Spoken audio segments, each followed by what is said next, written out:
सुनेंगे सिर्फ हिंदी में।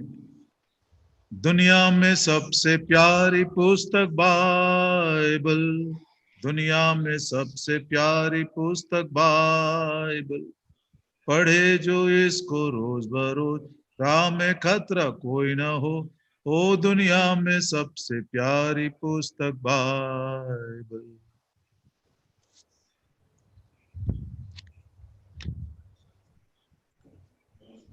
पिछले दिनों में एक पवित्र महासभा हुई थी और उसमें ये मुख्य विषय दिया गया था।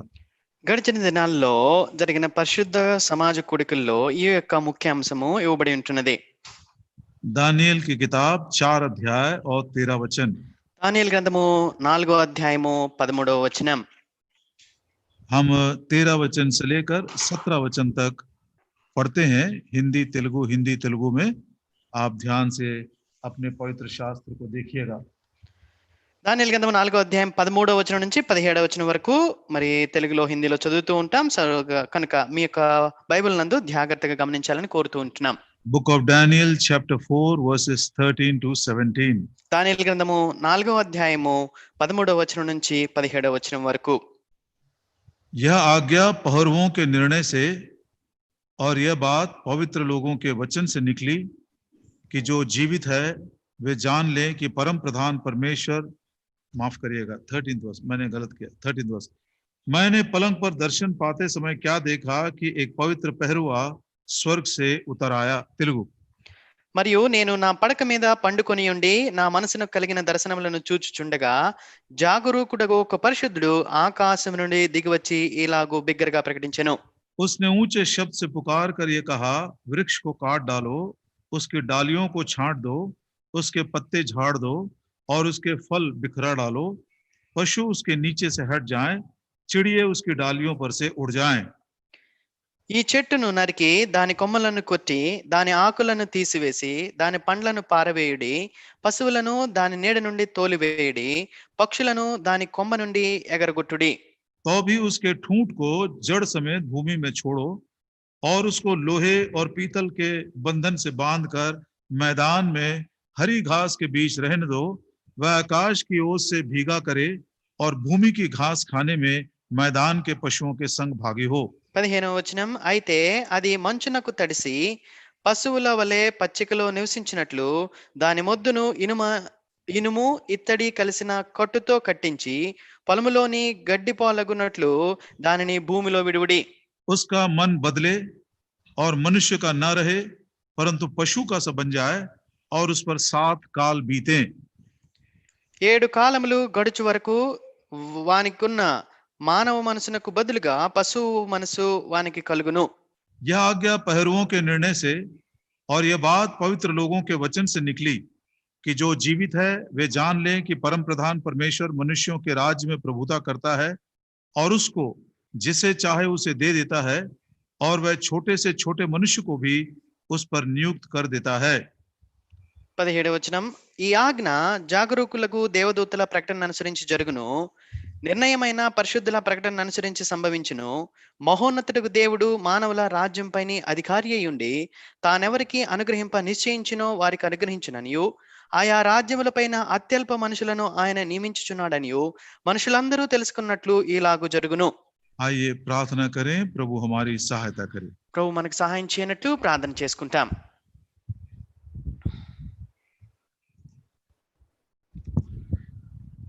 हमारे प्रेमी स्वर्गीय पिता, మా ప్రేమ కలిగిన పరలోకమందున తండ్రి, आराधना का बहुत ही एक प्रोत्साहनदायक समय आपने हमको दिए, इसके लिए हम बहुत ही आभारी हैं। ఎంతో ప్రోత్సాహకరమైన ఆరాధన సమయాన్ని ప్రభు మీరు మాకు అనుగ్రహిస్తూ వచ్చినారు, అందుని బట్టి నీకు వందనాలు చెల్లిస్తూ ఉంటున్నాం। अलग अलग स्थानों से भाइयों बहन आत्मा की एकता में जुड़कर आपकी आराधना किए हैं। వేరు వేరు ప్రాంతముల నుంచి సహోదరులు కలుసుకుని వారి యొక్క ఆరాధనలను నీకు అర్పిస్తూ వచ్చినారు। इन दिनों में जिस प्रकार की सेवा हो रही प्रभु जी, बड़ी अद्भुत बात है, मनुष्य के लिए अनहोना है, लेकिन आपने हमारे लिए, हमारे आत्मिक लाभ के लिए इसको प्रभु जी होनी कर दिए हैं। ప్రభా, మరి నేటి దినాల్లో జరుగుతున్న పరిచర్య గురించి కానీ మేము ఆలోచిస్తే ఇది మనుషులకు అసాధ్యము కానీ మరి నీకు అసాధ్యమైనది ఏదీ లేదు. మా పక్షంగా మీరు దీన్ని అనుమతించి ఈ రీతిగా కొనసాగింపజేస్తూ వస్తున్న దాన్ని బట్టి నీకు వందనాలు చెల్లిస్తూ ఉంటున్నాం. अब थोड़े समय के लिए इस वचन पर हम मनन करना चाहते हैं। కొద్ది సమయము నీ యొక్క వాక్యాన్ని ధ్యానించుకొని ఉంటున్నాం. आप अपनी वही दया को हमारे ऊपर फिर से प्रकट करें। మరలా మీ యొక్క అదే దయను ప్రభా మా యెడల మరలా మీరు కనపరచమని వేడుకుంటూ ఉన్నాం. आपके बिना हम कुछ भी नहीं कर सकते। ప్రభా నీకు వేరుగా మేమేమీ చేయలేమని ఒప్పుకుంటూ ఉన్నాం. हम बिल्कुल मूर्ख हैं, आप हमारे ज्ञान हैं। మరి ప్రభా మేము బుద్ధిహీనులం మూర్ఖులమై ఉంటున్నాం, అయితే మీరు మాకు జ్ఞానమై ఉంటున్నారు. प्रभु जी हम तो बिल्कुल निर्बल हैं, लेकिन आप हमारे बल हैं। ప్రభా మేమెంతో బలహీనులము, అయితే మీరే మా బలమై ఉంటున్నారు. कई बार प्रभु जी अपने विचारों को शब्दों में भी हम बोल नहीं सकते, ప్రభా అనేక మార్లు మా యొక్క తలంపులను మా మాటల్లో చెప్పలేకుండా ఉంటున్నాము. लेकिन आप प्रभु जी सारी बातों को आपके मुख्य वचनों के द्वारा, पवित्र शास्त्र में लिखे वचनों के द्वारा बिल्कुल स्पष्ट कर देते हैं। అయితే నీ నోటి మాటలను, దేవుని పరిశుద్ధ వాక్యంలో రాయబడిన మాటలను మీరెంతో స్పష్టం చేసే దేవుడైనందుకు నీకు వందనాలు చెల్లిస్తూ ఉంటున్నాం. जैसे उन दो चेलों के समझ को आपने खोल दिए, वैसे आज दोपहर के समय हमारी भी समझ को आप खोल दीजिए। ఏ రీతిగా మరి ఆ దారిలో వెళ్తున్న ఇరువురి శిష్యుల యొక్క మరి కన్నులను మీరు తెరవజేసినారో, మనసులను తెరవజేసినారో, రీతిగా మా యొక్క మనోనేత్రములు కూడా మనసులను తెరవజేయమని వేడుకుంటూ ఉన్నాం. मुझको और भाई किरण को आत्मा की एकता में बनाए रखें। నన్ను సోదరుడు కిరణ్ కూడా ఆత్మ యొక్క ఏకత్వంలో ఉంచమని వేడుకుంటూ ఉన్నాం. उसी आत्मा का अभिषेक हम सभी भाइयों बहनों के लिए, परिवारों के लिए चाहते हैं। మరి అదే ఆత్మ యొక్క అభిషేకమును మరి సహోదరి సహోదరులందరికీ ప్రతి కుటుంబంలో ప్రతి కుటుంబానికి దయచేయమని వేడుకుంటూ ఉన్నాం. प्रभु जी मेरे मन में मैंने महसूस किया कि महामारी के इन दिनों में एक बहुत ही उत्तम और श्रेष्ठ संदेश आपने दिए हैं। ప్రభా ఈ యొక్క మహమ్మారి దినాల్లో ఒక అత్యుత్తమమైన సందేశాన్ని ప్రభా మీరు ఇచ్చినారని నా హృదయంలో నేను మరి అనుభవిస్తూ ఉంటున్నాను. शब्द चाहे पुराने ही क्यों ना हो, लेकिन आत्मा की ताजगी में उस संदेश को आपस में एक दूसरे के साथ हम बांटते हैं। आप हमारी सहायता करें। ప్రభా మాటలు పాతవైనప్పటికీ కూడా ఇదే యొక్క మాటలను మరొకసారి మరి చేరవేస్తూ ఉంటుండగా ఆత్మ యొక్క నూతనత్వంలో ప్రతి ఒక్కరికి కావాల్సిన రీతిగా మీరే దయచేయమని సన్నిధిలో ప్రార్థిస్తూ ఉంటున్నాం. पूरा इलेक्ट्रॉनिक सिस्टम अब तक ठीक चला प्रभु जी, अंत तक ठीक चलता रहे। మరి ఈ యొక్క ఎలక్ట్రానిక్ సిస్టమ్ అంతా కూడా ఇప్పటి వరకు ఎంతో మంచిగా నడుస్తూ వచ్చినది, చివరి వరకు కూడా ఇదే రీతిగా నడిచినట్లు సహాయం చేయము. यदि अभी कोई अपने हृदयों को कठोर कर रहा है, आप अपने वचन के द्वारा उसको नम्र बनाइए। ప్రభా ఎవరైనా వారి యొక్క హృదయాలను కఠినపరుచుకుంటూ ఉంటుండగా ప్రభా జ్ఞాపకం చేసుకుని వారిని దీనులుగా చేయమని ప్రార్థిస్తుంటున్నాం. इस संदेश के द्वारा आप अपने उद्देश्य को पूरा करें। ఈ యొక్క వర్తమానం ద్వారా నీ యొక్క ఉద్దేశములు నెరవేర్చుకోమని నీ సన్నిధిలో వేడుకుంటూ వస్తూ ఉంటున్నాం. धन्यवाद देते हैं प्रभु जी, आपने हमारी सुनी है। ప్రభా మీరు మా ప్రార్థనలు ఆలకించిన దాన్ని బట్టి నీకు వందనాలు చెల్లిస్తూ ఉంటున్నాం. बड़ी उम्मीद के साथ नम्र हृदय से इस प्रार्थना को प्रभु यीशु मसीह के नाम में मांगते हैं। దీనులమై ఎంతో గొప్ప నిరీక్షణ ఆశతో ఇక ప్రార్థనా మనలు మా ప్రభు మహారాష్ట్రుడిని యేసుక్రీస్తు నామములో అడిగి వేడుకుంటున్నాం తండ్రి. आमीन। ఆమేన్.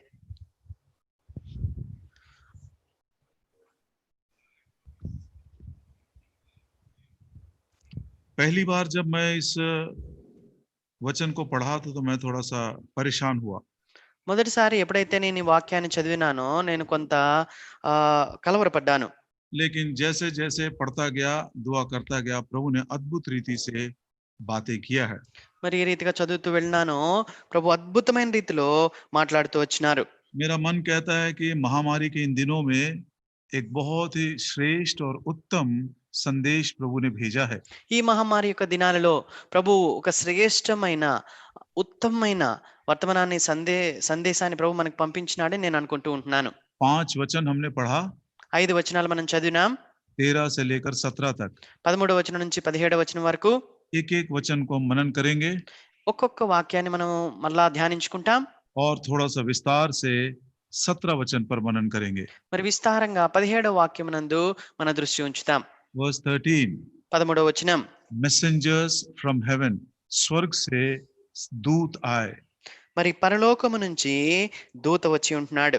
ये संदेश दूत स्वर्ग से भेजा गया है। The messengers have come from above। ఈ వర్తమానికులు, ఈ సందేశకులు పరలోకము నుంచి పంపబడ్డారు. यदि कोई पृथ्वी का मनुष्य होता तो शायद हम उसको थोड़ा सा हल्का भी ले सकते हैं।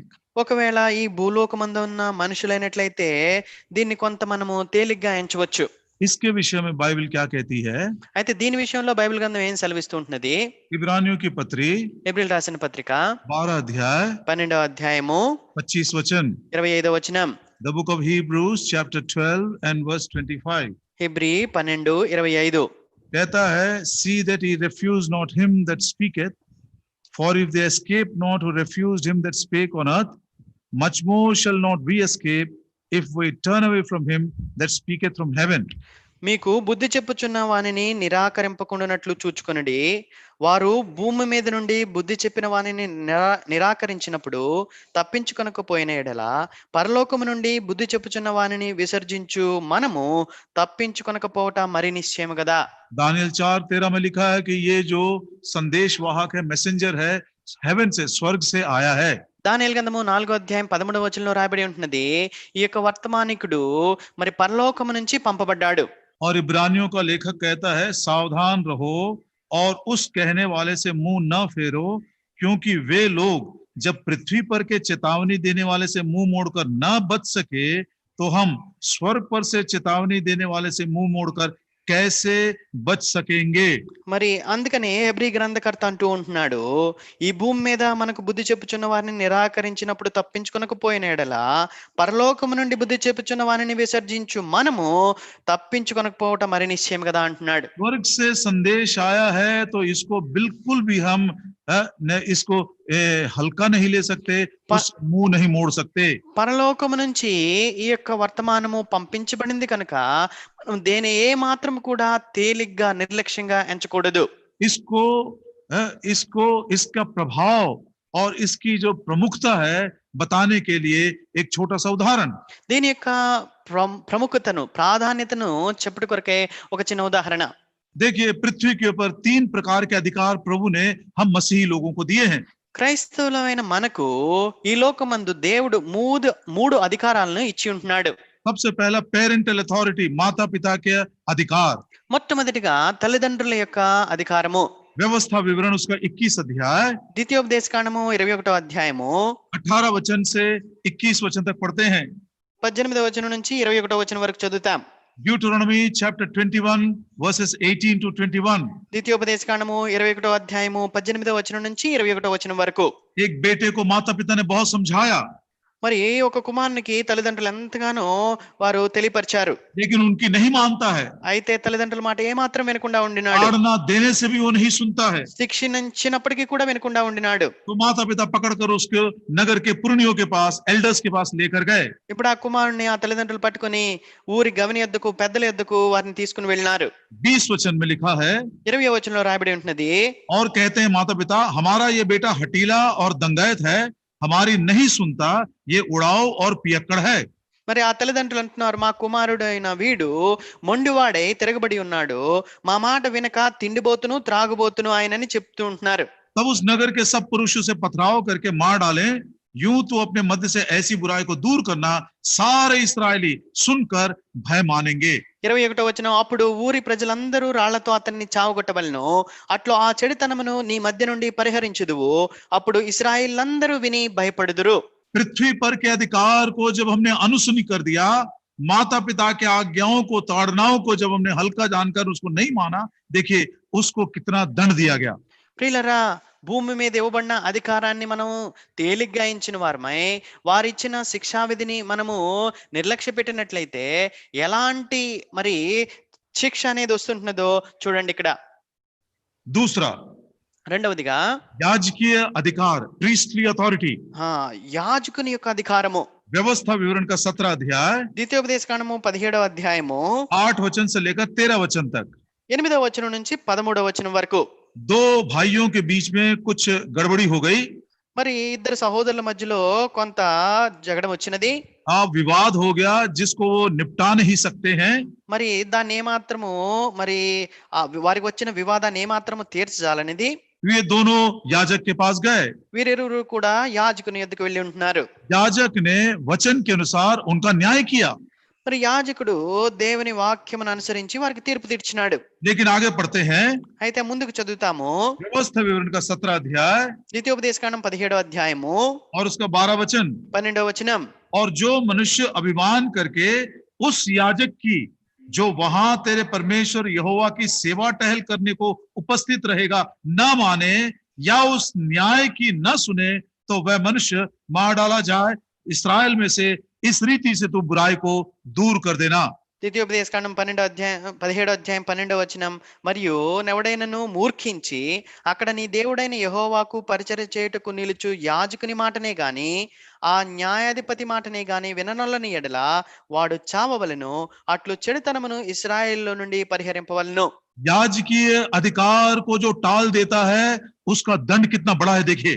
యాజకీయ అధికారాన్ని గాని మనము మరి తిరస్కరించినట్లయితే దానికి ఎంత శిక్ష ఉంటున్నదో చూడండి. एक तीसरा उदाहरण, ఇంకొక మూడో ఉదాహరణ. किंगली अथॉरिटी, राजकीय उदाहरण मतलब राजधिकार। రాజాధికారము, రాజునుకున్న అధికారము. पहला राजा का दूसरा अध्याय మొదటి రాజుల గ్రంథము 2వ అధ్యాయము उसके 36 वचन से लेकर 46 तक, वर्सेस 36 to 46। 36వ వచనం నుంచి 46వ వచనం వరకు. सुलेमान राजा ने शिमी को बुलवाया మరి సొలొమోను రాజు షిమీని పిలిపించినాడు. और उसको एक आज्ञा दिया, అతనికి ఒక ఆజ్ఞ ఇచ్చినారు. असल में तू मृत्यु के योग्य है, వాస్తవానికి నువ్వు మరణ యోగ్యుడవు, लेकिन मैं तुझ पर दया करता हूँ। అయితే నేను నీ యేళ్ళ దయ చూపిస్తుంటున్నాను. यरूशलेम में एक घर बनाकर वहीं रहना, बिल्कुल बाहर मत निकलना। కనుక యెరూషలేములో నువ్వు ఇల్లు కట్టించుకొని నువ్వు అక్కడే నివసించాలి, బయటికి ఏ మాత్రం నువ్వు వెళ్ళకూడదు. शिमी ने कहा राजा की बात बहुत अच्छी है, मैं उसको मानूंगा। అప్పుడు షిమి అంటాడు, రాజు యొక్క మాట చాలా మంచిగా ఉన్నది, నేను ఖచ్చితంగా దాన్ని మరి గైకొంటానన్నాడు. वो यरूशलेम में चला गया, घर बनाया, 3 साल तक वहीं रहता रहा। మరి యెరూషలేముకి వెళ్ళినాడు, అక్కడ ఇల్లు కట్టుకున్నాడు, 3 సంవత్సరాలు అక్కడ ఉంటూ వచ్చినాడు. लेकिन 3 सालों के बाद वो अपने गधे को ढूंढने के लिए यरूशलेम छोड़कर बाहर चला गया। అయితే 3 సంవత్సరాల తర్వాత షిమి తన గాడిదను వెతుక్కుంటూ మరి యెరూషలేమును దాటి బయటికి వెళ్ళిపోయినాడు. राजा को ये बात मालूम पड़ी, మరి రాజునకు ఈ విషయం తెలియబడింది. राजा ने शिमी को बुलवाया అప్పుడు రాజు షిమీని పిలిపించి और देखिए क्या कहता है। మరి అక్కడ ఏమంటున్నాడు చూడండి. पहला राजा दूसरा अध्याय మొదటి రాజుల గ్రంథం 2వ అధ్యాయము और उसका 43 हम पढ़ते, 42 पढ़ते हैं पहले, उसके बाद 43 पढ़ेंगे। 42వ వచనం 43వ వచనం చదువుకుంటాం. तब उसने शिमी को बुलवा भेजा और उससे कहा, क्या मैंने तुझे यहोवा की शपथ न खिलाई थी और तुझसे चिताकर न कहा था, यह निश्चय जान रख, जिस दिन तू निकलकर कहीं चला जाए उसी दिन तू निस्संदेह मार डाला जाएगा। और क्या तूने मुझसे ना कहा था, जो बात मैंने सुनी वह अच्छी है। రాజు షిమీని పిలువనంపించి అతనితో ఇట్లనెను, నీవు ఏ దినమందు బయలుదేరి ఏ స్థలమునకైనను వెళ్ళుదువో ఆ దినమున నీవు మరణమోగుదువని నిశ్చయముగా తెలుసుకొనవలనని యెహోవా తోడని నేను నీకు ఖండితముగా ఆజ్ఞ ఇచ్చి నీ చేత ప్రమాణము చేయించితిని కదా, మరియు తమరు సెలవిచ్చినదే మంచిదని నీవు ఒప్పుకొంటివి. फिर 43 वचन 43, फिर तूने यहोवा की शपथ और मेरी दृढ़ आज्ञा को क्यों नहीं मानी। 43వ వచనం, కాబట్టి యెహోవా తోడని నీవు చేసిన ప్రమాణమును మేము నీకు ఆజ్ఞాపించిన ఆజ్ఞను నీవు గైకొనకపోతివేమి అని అడిగి. 46 वचन 46, 46వ వచనం, तब राजा ने यहोयादा के पुत्र बनाया को आज्ञा दी और उसने बाहर जाकर उसको ऐसा मारा कि वो मर गया। 46వ వచనం, రాజు యెహోయాదా కుమారుడైన బెన్యాకు సెలవీగా అతడు బయలుదేరి వాని మీద పడి వాన్ని చంపెను. इसलिए कहता है ध्यान देना, पृथ्वी पर के अधिकार को जिन्होंने उल्लंघन किया था उनके साथ इतनी शक्ति हुई कि वो बच नहीं सके, तो जो स्वर्ग से तुमसे बातें कर रहा है उसकी यदि तुम नहीं मानोगे तो क्या तुम बचोगे। అందుకనే ఎంతో గంభీరంగా ఈ మాట చెప్పబడుతున్నది. భూమి మీద ఇవ్వబడిన అధికారాన్ని నువ్వు తిరస్కరించినప్పుడు, అనగా మరి బుద్ధి చెప్పుచున్న వారిని నువ్వు తిరస్కరించినప్పుడు ఎలాంటి శిక్షను నువ్వు మరి పొందుకుంటున్నావో అదే రీతిగా పరలోకము నుంచి నీకు మరి హెచ్చరిక ఇస్తుంటుండగా బుద్ధి చెప్పుచున్న వారిని తిరస్కరిస్తే ఏ రీతిగా నువ్వు తప్పించుకోగలుగుతావు. ध्यान दीजिए जवान बच्चों और दूसरे भी। ప్రియ యవనస్తులారా, మిగిలిన వారు కూడా ఈ విషయమందు ధ్యానం ఉంచండి. परमेश्वर के द्वारा नियुक्त किए हुए वे अधिकार जो पृथ्वी के ऊपर हैं, चाहे वो माता पिता का हो, चाहे वो याजकों का हो, चाहे वो राजा का हो, इसकी यदि हम ना माने तो नहीं बच सकेंगे। ఈ భూలోకమందు దేవుని చేత నియమింపబడి మరి ఇవ్వబడిన అధికారము అది తల్లిదండ్రుల అధికారం కావచ్చు, యాజకుని అధికారం కావచ్చు, రాజు యొక్క అధికారం మనం తిరస్కరించినట్లయితే దానికి శిక్ష తప్పకుండా మనం పొందవలసి ఉంటున్నది. अब 14 वचन, ఇప్పుడు 14వ వచనం. अब मालूम पड़ गया कि ये स्वर्ग से जो मैसेंजर्स आए हैं उसको कितने सावधानी के साथ और किस नम्रता के साथ और खुले मन के साथ हमको वो संदेश अंगीकार करना है। ప్రియులారా, ఇప్పుడు పరలోకము నుంచి పంపబడిన ఆ దూత చెప్తున్న ఆ వర్తమానాన్ని ఎంత బహిరంగంగానో దాన్ని మనము అంగీకరించే వారంగా ఉండాలి. 14 वचन, 14వ వచనం. वो ऊंची आवाज से पुकार कर कहने लगा, उसके उसके पेड़ को काट डालो, उसके डालियों को छांट दो, उसके पत्तों को निकाल दो और उसके फल को, सब कैसा बहुत ही खतरनाक ये वचन है. This is the message of chastisement कह सकते हैं, बोल सकते हैं ताड़ना का ये संदेश है. కనుక 14వ వచనాన్ని కానీ గమనిస్తే మరి అక్కడ పరలోకం నుంచి ఆ దేవత తెచ్చిన ఆ యొక్క వర్తమానాన్ని శిక్ష వర్తమానంగా మనం చెప్పవచ్చు. This is a message of chastisement. ప్రియులరా, ఇది మరి శిక్షా విధిని గురించిన వర్తమానం అయి ఉంటున్నది. యెషయా నబీ కి కితాబ్, యెషయా గ్రంథము 10వ అధ్యాయము उसका 33 वचन 33వ వచనం. Book of आइज़ाया chapter 10 and verse 33. యెషయా గ్రంథం 10వ అధ్యాయం 33వ వచనం. देखो प्रभु सेनाओं का यहोवा पेड़ों के भयानक रूप से छांट डालेगा, ऊंचे ऊंचे वृक्ष काटे जाएंगे और जो ऊंचे है वे नीचे किए जाएंगे. చూడుడి, ప్రభువును సైన్యములకు అధిపతిగా యెహోవా భీకరముగా కొమ్మలను తెగగొట్టగా మిక్కిలి ఎత్తుగల చెట్లు నరకబడును, ఉన్నతమైనవి పడిపోవును. प्रियो, मनुष्यों को परमेश्वर ने एक पेड़ के साथ उसकी तुलना की है. ప్రియుల, మనుషులను ఒక చెట్టుతో పోల్చబడి ఉంటున్నారు. और प्रभु यीशु मसीह ने खुद अपने आप को एक पेड़ के रूप में कहा. మరి స్వయంగా ప్రభువైన యేసుక్రీస్తు వారే తాను ఒక చెట్టుగా ఆయన మరి చెప్పుకుంటూ వచ్చినారు. लूका सुसमाचार 23 अध्याय और उसका 31 वचन. Luke's gospel chapter 23 and verse 31. లూకా సువార్త 23వ అధ్యాయము 31వ వచనం. यदि वो हरे पेड़ के साथ ऐसी ऐसी बातें कर रहे हैं तो सूखे के साथ और क्या नहीं करेंगे. మరి వారు పశ్చిమ రానుకే ఇలాగ చేసిన ఎడల ఎండిన దానికి ఏమి చేయదురో అని చెప్పాను. तो प्रभु यीशु मसीह ने कहा, मैं एक हरे पेड़ के समान हूं, बाकी तुम लोग सब एक सूखे पेड़ के समान हो. కనుక ప్రభువైన యేసుక్రీస్తు వారు, నేను పచ్చి మానుగా ఉంటూ ఉన్నాను, మీరందరూ కూడా ఎండిపోయిన రానుల వరే ఉంటూ ఉన్నారు అని చెప్తూ ఉన్నారు. ये पेड़ों को परमेश्वर ने मनुष्यों की उपमा दी है. Man was called in a symbolic way as trees. ఆ రీతిగా మనుషుడు ఒక చెట్టుతో పోల్చబడి ఉంటున్నాడు. ఎజెకియల్ నబీ की किताब, ఎహెజ్కేలు గ్రంథము 17వ అధ్యాయం 17వ అధ్యాయము 24 वचन. 24వ వచనం. Ezekiel chapter 17 and verse 24. Ezekiel గ్రంథము 17వ అధ్యాయము 24వ వచనం. तब मैदान के सब वृक्ष जान लेंगे कि मुझ यहोवा ने ऊंचे वृक्ष को नीचा, नीचे वृक्ष को ऊंचा किया, हरे वृक्ष को सुखा दिया, सूखे वृक्ष को फुलाया है. मुझ यहोवा ही ने ये कहा और वैसा ही कर भी दिया है. దాని కొమ్మల నీడను అవి దాగును, మరియు యెహోవానగు నేనే ఘనమైన చెట్టును నీచమైనదిగాను, నీచమైన చెట్టును ఘనమైనదిగాను చేయవాడననియు, పచ్చని చెట్టు ఎండిపోవునట్లును ఎండిన చెట్టు వికసించినట్లును చేయవాడుననియు భూమి యందుండు సకలమైన చెట్లకు తెలియబడును. कहता है मैंने एक बार ऐसा कर दिया है. మరి నేను ఒకసారి ఈ రీతిగా చేశానని ప్రభు I చెప్తున్నాడు. have already done this work once. యెహోవానకు నేను ఈ మాట సెలవిచ్చితే నేనే దాన్ని నెరవేర్చెదను, చేసి मैंने तुम्हारे लिए उदाहरण रखा है. నేను మీ కొరకు ఒక ఉదాహరణ ఉంచినాను. मैं दूसरी बार भी कर सकता हूँ. నేను దీన్ని రెండో మారు కూడా చేయగలను. उनके साथ यदि मैंने किया तो मैं तेरे साथ भी कर सकता हूँ. వారి విషయంలో గానీ నేను చేసినట్లయితే నీ విషయంలో కూడా నేను అదే రీతిగా చేయగలను. क्या मैंने किया? నేనేం చేశాను? ऊंचे पेड़ को नीचा बना दिया, మరి ఎత్తైన చెట్టును ఘనమైన చెట్టును నీచమైనదిగా చేశాను. नीचे वृक्ष को मैंने ऊंचा उठा दिया, నీచమైన చెట్టును ఘనమైనదిగా నేను చేశాను. हरा भरा पेड़ को मैंने सुखा दिया, మరి పచ్చని చెట్టును నేను ఎండిపోజేశాను. और सूखे पेड़ को मैंने हरा भरा बन के उसको फुलाया. మరి ఎండిన చెట్టును నేను ఫలింపజేసి వికసించినట్లు నేను చేసినాను. इसलिए हमको सावधान होना है. మరి ఈ విషయమై మనం ఎంతో జాగ్రత్త కలిగి ఉండాలి. इसलिए ये संदेश जो स्वर्ग से आया है उसको बहुत ही बारीकी से समझना है और उसको अपने व्यक्तिगत जीवन में लागू करना है. కనుక పరలోకము నుంచి వచ్చిన ఈ యొక్క వర్తమానాన్ని మనం ఎంతో గంభీరంగా ఎంచాలి. మన యొక్క జీవితాల్లో దాన్ని మనము అన్వయించుకునే వారంగా ఉండాలి. कई बार हम संदेश को व्यक्तिगत रूप से अपने लिए नहीं मानते हैं. అనేక మార్లు వర్తమానాన్ని వ్యక్తిగతంగా మన కొరకు మనకైనదిగా మనం ఎంచకుండా ఉంటాం. देखिए इसी दानिయేल के 4 अध्याय में ఇదే దానియేలు గ్రంథం 4వ అధ్యాయంలో చూడండి. और उसके 22 वचन में पढ़ते हैं. 22వ వచనంలో చదువుతాం. The book of Daniel chapter 4 and verse 22. దానియేలు గ్రంథము 4వ అధ్యాయము 22వ వచనం. हे राजा वह तू ही है. O king it is you. 4వ అధ్యాయం 22వ వచనంలో రాజా అది నీవే అని చెప్పబడుతూ ఉంటున్నాడు. मतलब ये संदेश तुझको व्यक्तिगत रूप से निश्चित रूप से दिया गया है. రాజా ఆ చెట్టు నిన్ను సూచించింది అనగా ఈ యొక్క వర్తమానాన్ని ప్రతి వ్యక్తికి వ్యక్తిగతంగా అందించబడుతూ ఉంటున్నది. प्रिय भाइयों बहनों, ప్రియ సోదరి సోదరులారా, वो 4 पेड़ों की बात हमने सुना. మరి 4 చెట్ల విషయాన్ని మనం వింటూ వచ్చినా, ऊंचे पेड़ को नीचा मैंने कर दिया. మరి ఎత్తైన ఘనమైన చెట్టును నేను నీచమైనదిగా చేశాను. वो नबूकदनेस्सर है. అది నెబుకద్నెజరు. उसके घमंड के कारण हुआ. అది అతని యొక్క గర్వాన్ని బట్టి జరిగినది.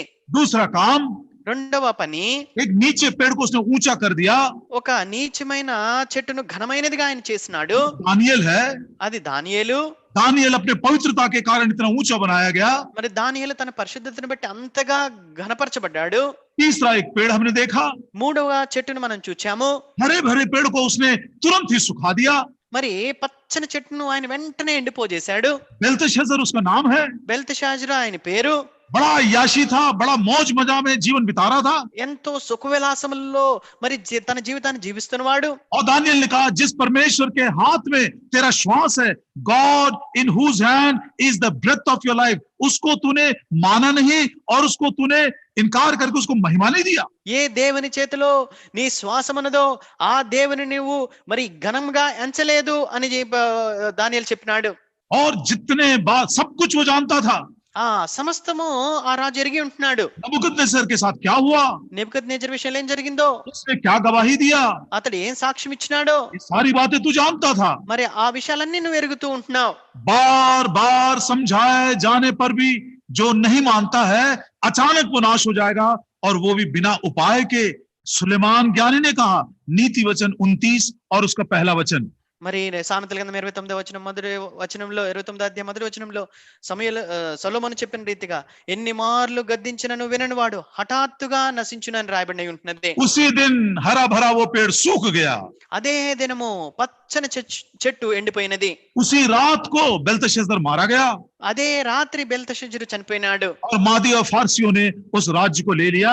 और कसदियों का जो राज्य कैल्डियंस जो ये किंगडम है अंत हो गया. మరి మాదీయులు పారసీకులు కల్దీయుల రాజ్యాన్ని ఆక్రమించుకొని కల్దీయుల సామ్రాజ్యం అంతా కూడా నశించిపోయినది. Young people, యవనస్తులారా, be careful. జాగ్రత్తగా ఉండండి. सब कुछ आपको मालूम है. మరి సమస్తం మీకు తెలుసు. बचपन से सुसमाचार सुन रहे हो. మరి చిన్నప్పటి నుంచి కూడా సువార్తను మీరు వింటూ ఉన్నారు. माता पिता के उस दया और प्रेम के कारण एक हरे भरे पेड़ के समान मौज मजा कर रहे हो आप. మరి తల్లిదండ్రుల మరి ప్రేమను బట్టి నీకు జీవితంలో ఎంతో సుఖాన్ని విలాసాన్ని అనుభవిస్తూ ఉంటున్నావు. लेकिन प्रभु हरे भरे पेड़ को सुखा दिया. అయితే దేవుడు మరి ఆ పచ్చని చెట్టును ఎండిపోజేసినాడు. हमारे साथ भी कर सकता है.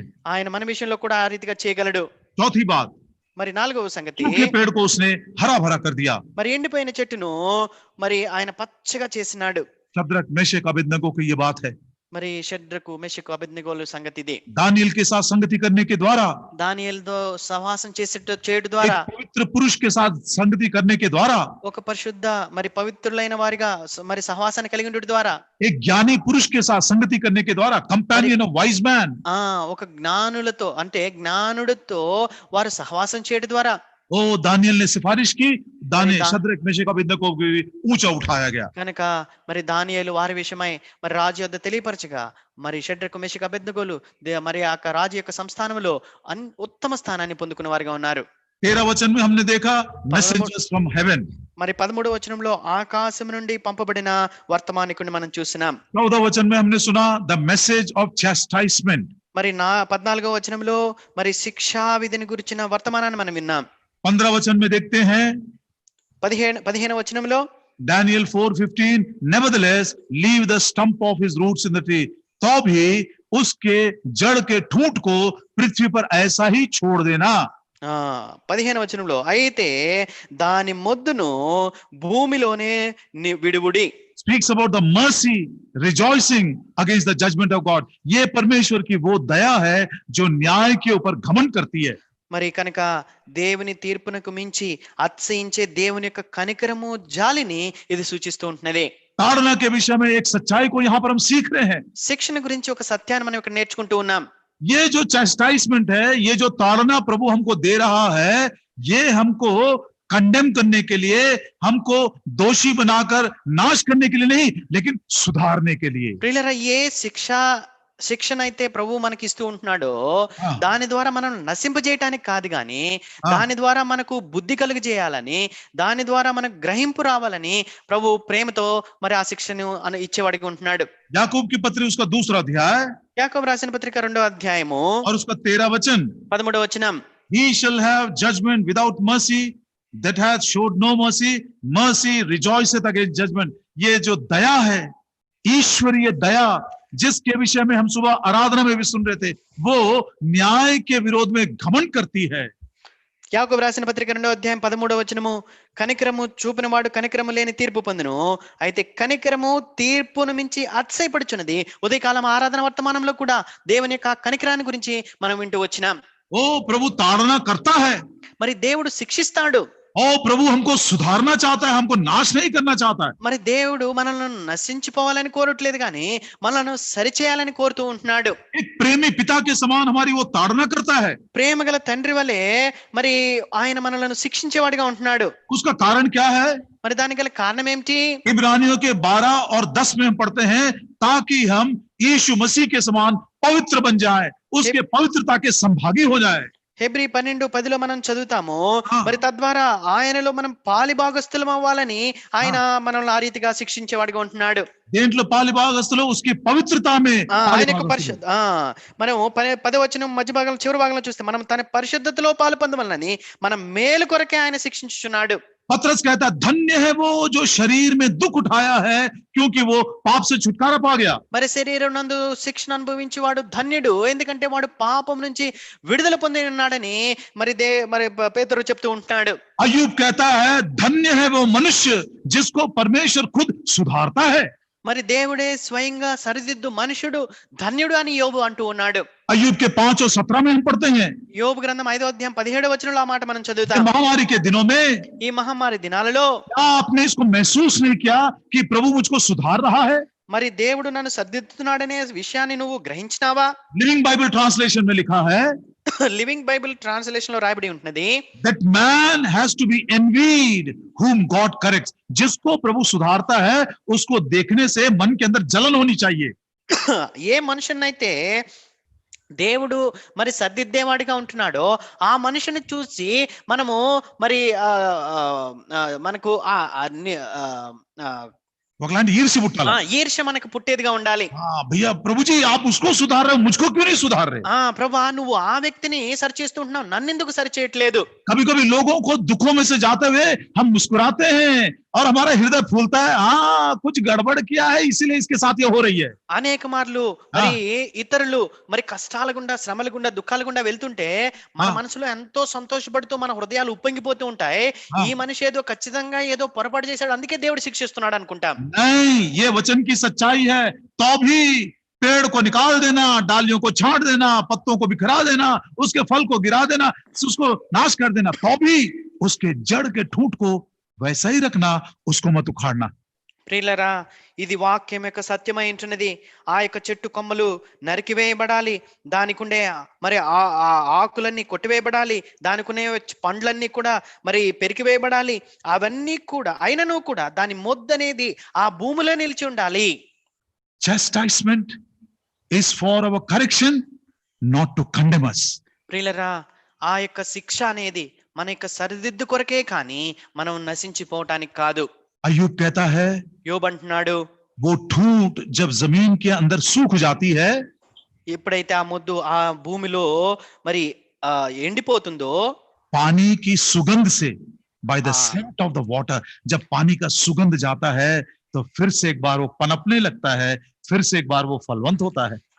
దేవుని వాక్యంలో రాయబడింది, నీటి వాసన చేత हाँ, మరలాది ఫలించటం, మరలాది చిగురించడం మొదలు పెడుతుంది అని రాయబడి ఉంటున్నది.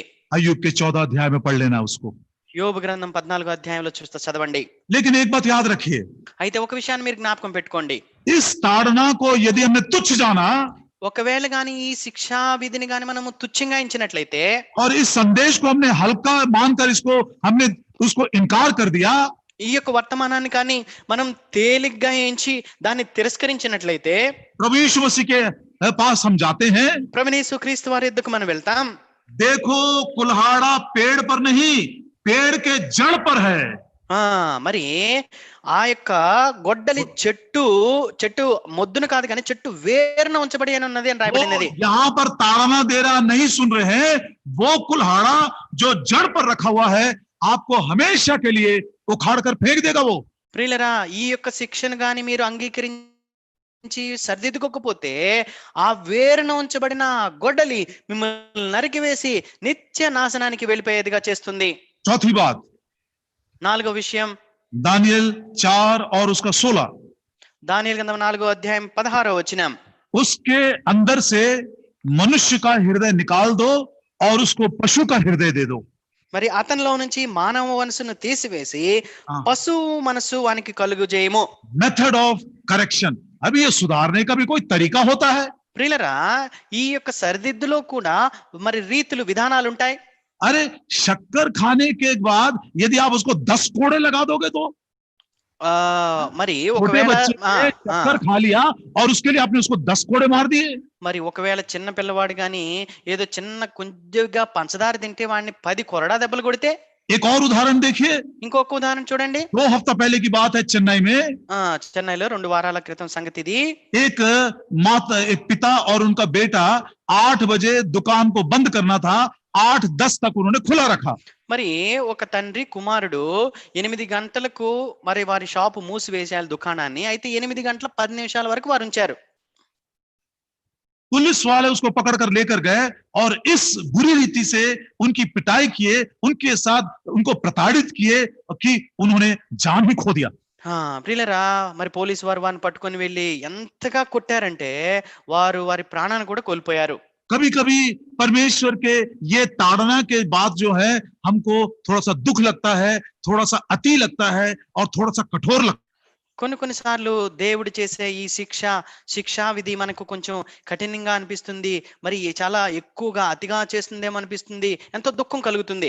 लेकिन याद रखिए, परमेश्वर की ताड़ना प्रेम से है, वो नाश करने के लिए नहीं, सुधारने के लिए है। అయితే దేవుని యొక్క శిక్ష మనలను సరిదిద్దుట కొరకేనే కానీ నశింప చేయటానికి కాదు. और यहाँ पर हम पढ़ते हैं, అయితే ఇక్కడ మనం చదువుతాం, मनुष्य का सा हृदय निकालकर उसको पशु का सा हृदय दो। మరి మనుషుని మనసు తీసివేసి మరి పశువు మనసు ఇవ్వమని చెప్పబడుతున్నది. पाप से छुटकारा देने के लिए परमेश्वर यदि कोई तरीका अपनाता है, वो कितना भी कठोर मालूम पड़े, कितना भी मेरे समझ के बाहर की बात हो, अच्छी है, कम से कम पाप से तो छुटकारा मिल गया। మరి దేవుని యొక్క శిక్ష మనకెంత కఠినంగా అనిపించినా, ఎంత దుఃఖంగా అనిపించినా అది మన యొక్క విడుదల కొరకే ఉంటున్నది. If only the chastisement of God, howsoever severe, howsoever unreasonable it may seem to be, it can keep me from sin and from sinning, I will accept it as the love of my Father. ప్రియులరా, దేవుని యొక్క శిక్ష నాకెంత మరి కఠినంగా అనిపించినా, మరి ఏ కారణం లేనిదిగా మరి ఎంతో విపరీతంగా అనిపించినా కానీ అది నన్ను పాపం ఇంకా చేయకుండా నన్ను చేస్తుంది కనుక దాన్ని నేను అంగీకరించేవాడిగా ఉంటాను. Verse 13, 13వ వచనం, messengers from heaven. ఆకాశం నుంచి పరలోకం నుంచి పంపబడిన వర్తమానికుడు. Verse 14, 14వ వచనం, the message of chastisement. మరి శిక్షతో కూడిన మరి వర్తమానము. Verse 15, 15వ వచనం, mercy rejoicing over judgment. మరి అయితే కనికరము తీర్పును మించి అతిశయపడుట. Verse 16, 16వ వచనం, means of correction. మరి ఏ రీతిగా సరిదిద్దుబాటు యొక్క విధానాలు. सुधारने के तरीके। మరి ఆ రీతిగా దిద్దుబాటు చేసే విధానాలు. मैं फिर से उस वचन को दोहराऊंगा, మరొకసారి నేను ఆ వాక్యాన్ని మీకు మరలా తెలియపరుస్తాను. even if it seems very severe, very hard, very unreasonable to me, if it can keep me from sinning, I will take it as a wonderful method of correction from my heavenly Father. ప్రియులారా, उस बात से मैं पाप करने से रुक जाता हूं, पाप करने से मुझको छुटकारा मिल जाता है, कितना भी कठोर हो, कितना भी मेरे समझ के परे हो, एक प्रेमी पिता की ओर से मुझको सुधार मिल रहा है, ऐसा जानकर मैं उसको अंगीकार करूंगा। ఆ రీతిగా దేవుని యొక్క శిక్ష నాకెంత కఠినంగా అనిపించినా, అది ఏ మాత్రము మరి విపరీతంగా అనిపించినా, నాకెంత దుఃఖాన్ని కలిగించినా, అది నన్ను పాపం చేయకుండా మరి నన్ను చేస్తుంది కనుక, మరి ఆ ప్రేమ గల తండ్రి యొద్ద నుండి వచ్చే మరి శిక్షను నేను అంగీకరించేవాడిగా ఉంటాను. क्योंकि परमेश्वर का जो ताड़ना है नाश करने के लिए नहीं, सुधारने के लिए। కనుక దేవుని యొద్ద నుండి వచ్చే ఆ యొక్క శిక్షా విధి మనలను నశింపు చేయటానికి కాదు గాని మనలను సరిదిద్దుట కొరకై. Now look at the message. ఇప్పుడు అసలు ఆ వర్తమానాన్ని చూడండి. Majesty of the Most High God, परम प्रधान परमेश्वर का वैभव। మహోన్నతుడగు దేవుని ప్రభావము. 17 वचन, 17వ వచనం. This matter is by the decree of the watchers and the demand by the word of the holy ones, to the intent that the living may know that the Most High ruleth in the kingdom of men, and giveth it to whomsoever he will, and setteth up over it the basest of men. ఈ ఆజ్ఞ జాగరూకులకు దేవదూతల ప్రకటన అనుసరించి జరుగును, నిర్ణయమైన పరిశుద్ధుల ప్రకటన అనుసరించి సంభవించును. మహోన్నతుడగు దేవుడు మానవుల రాజ్యం పైన అధికారి అయ్యుండి తానెవరికి అనుగ్రహింప నిశ్చయించునో వారికి అనుగ్రహించిననియు ఆయా రాజ్యముల పైన అత్యల్ప మనుషులు ఆయన నియమించున్నాడని మనుషులందరూ తెలుసుకుందరు.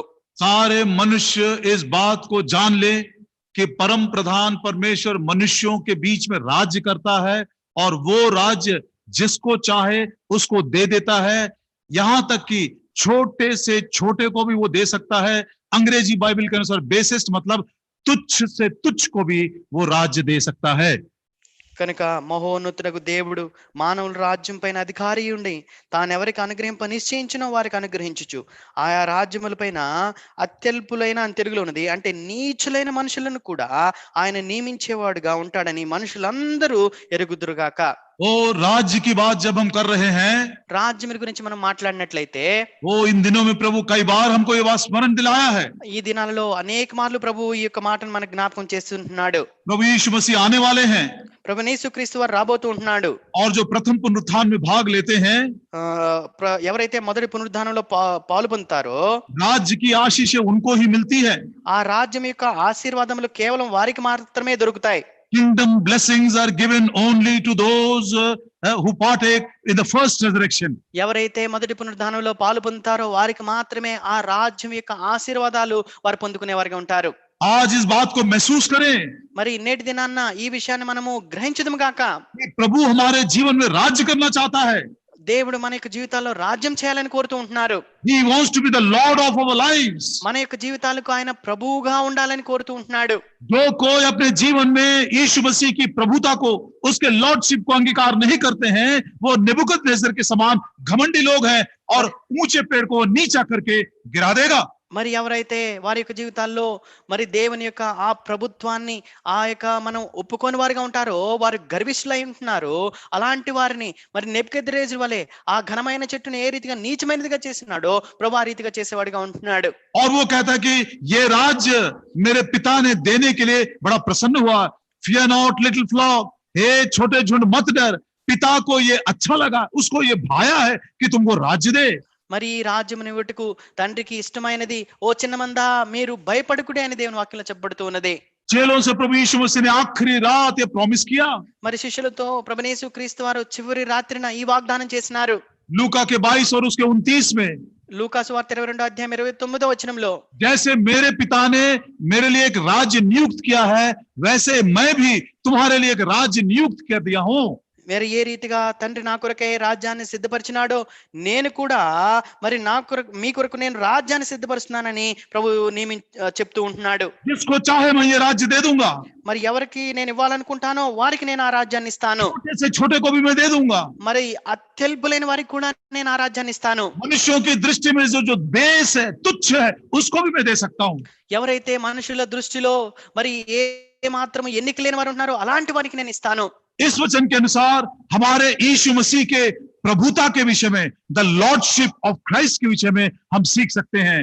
మరి ఈ విషయమనందు క్రీస్తు యొక్క ప్రభుత్వము, ఆయన యొక్క ప్రభుత్వాన్ని మన మీద ఉండే ప్రభుత్వాన్ని మనం నేర్చుకునే వారిగా ఉంటున్నాం. इस बात को हमने महसूस नहीं किया, ప్రియులారా, ఈ విషయాన్ని మనం అసలు ఏ మాత్రము గ్రహించలేదు. लेकिन महामारी के इन दिनों में यीशु मसीह की प्रभुता, द लॉर्डशिप ऑफ क्राइस्ट, वो बड़े बहुत ही सूक्ष्म तरीके से, बहुत ही सीधा और सरल भाषा में प्रभु हमसे कह रहा है.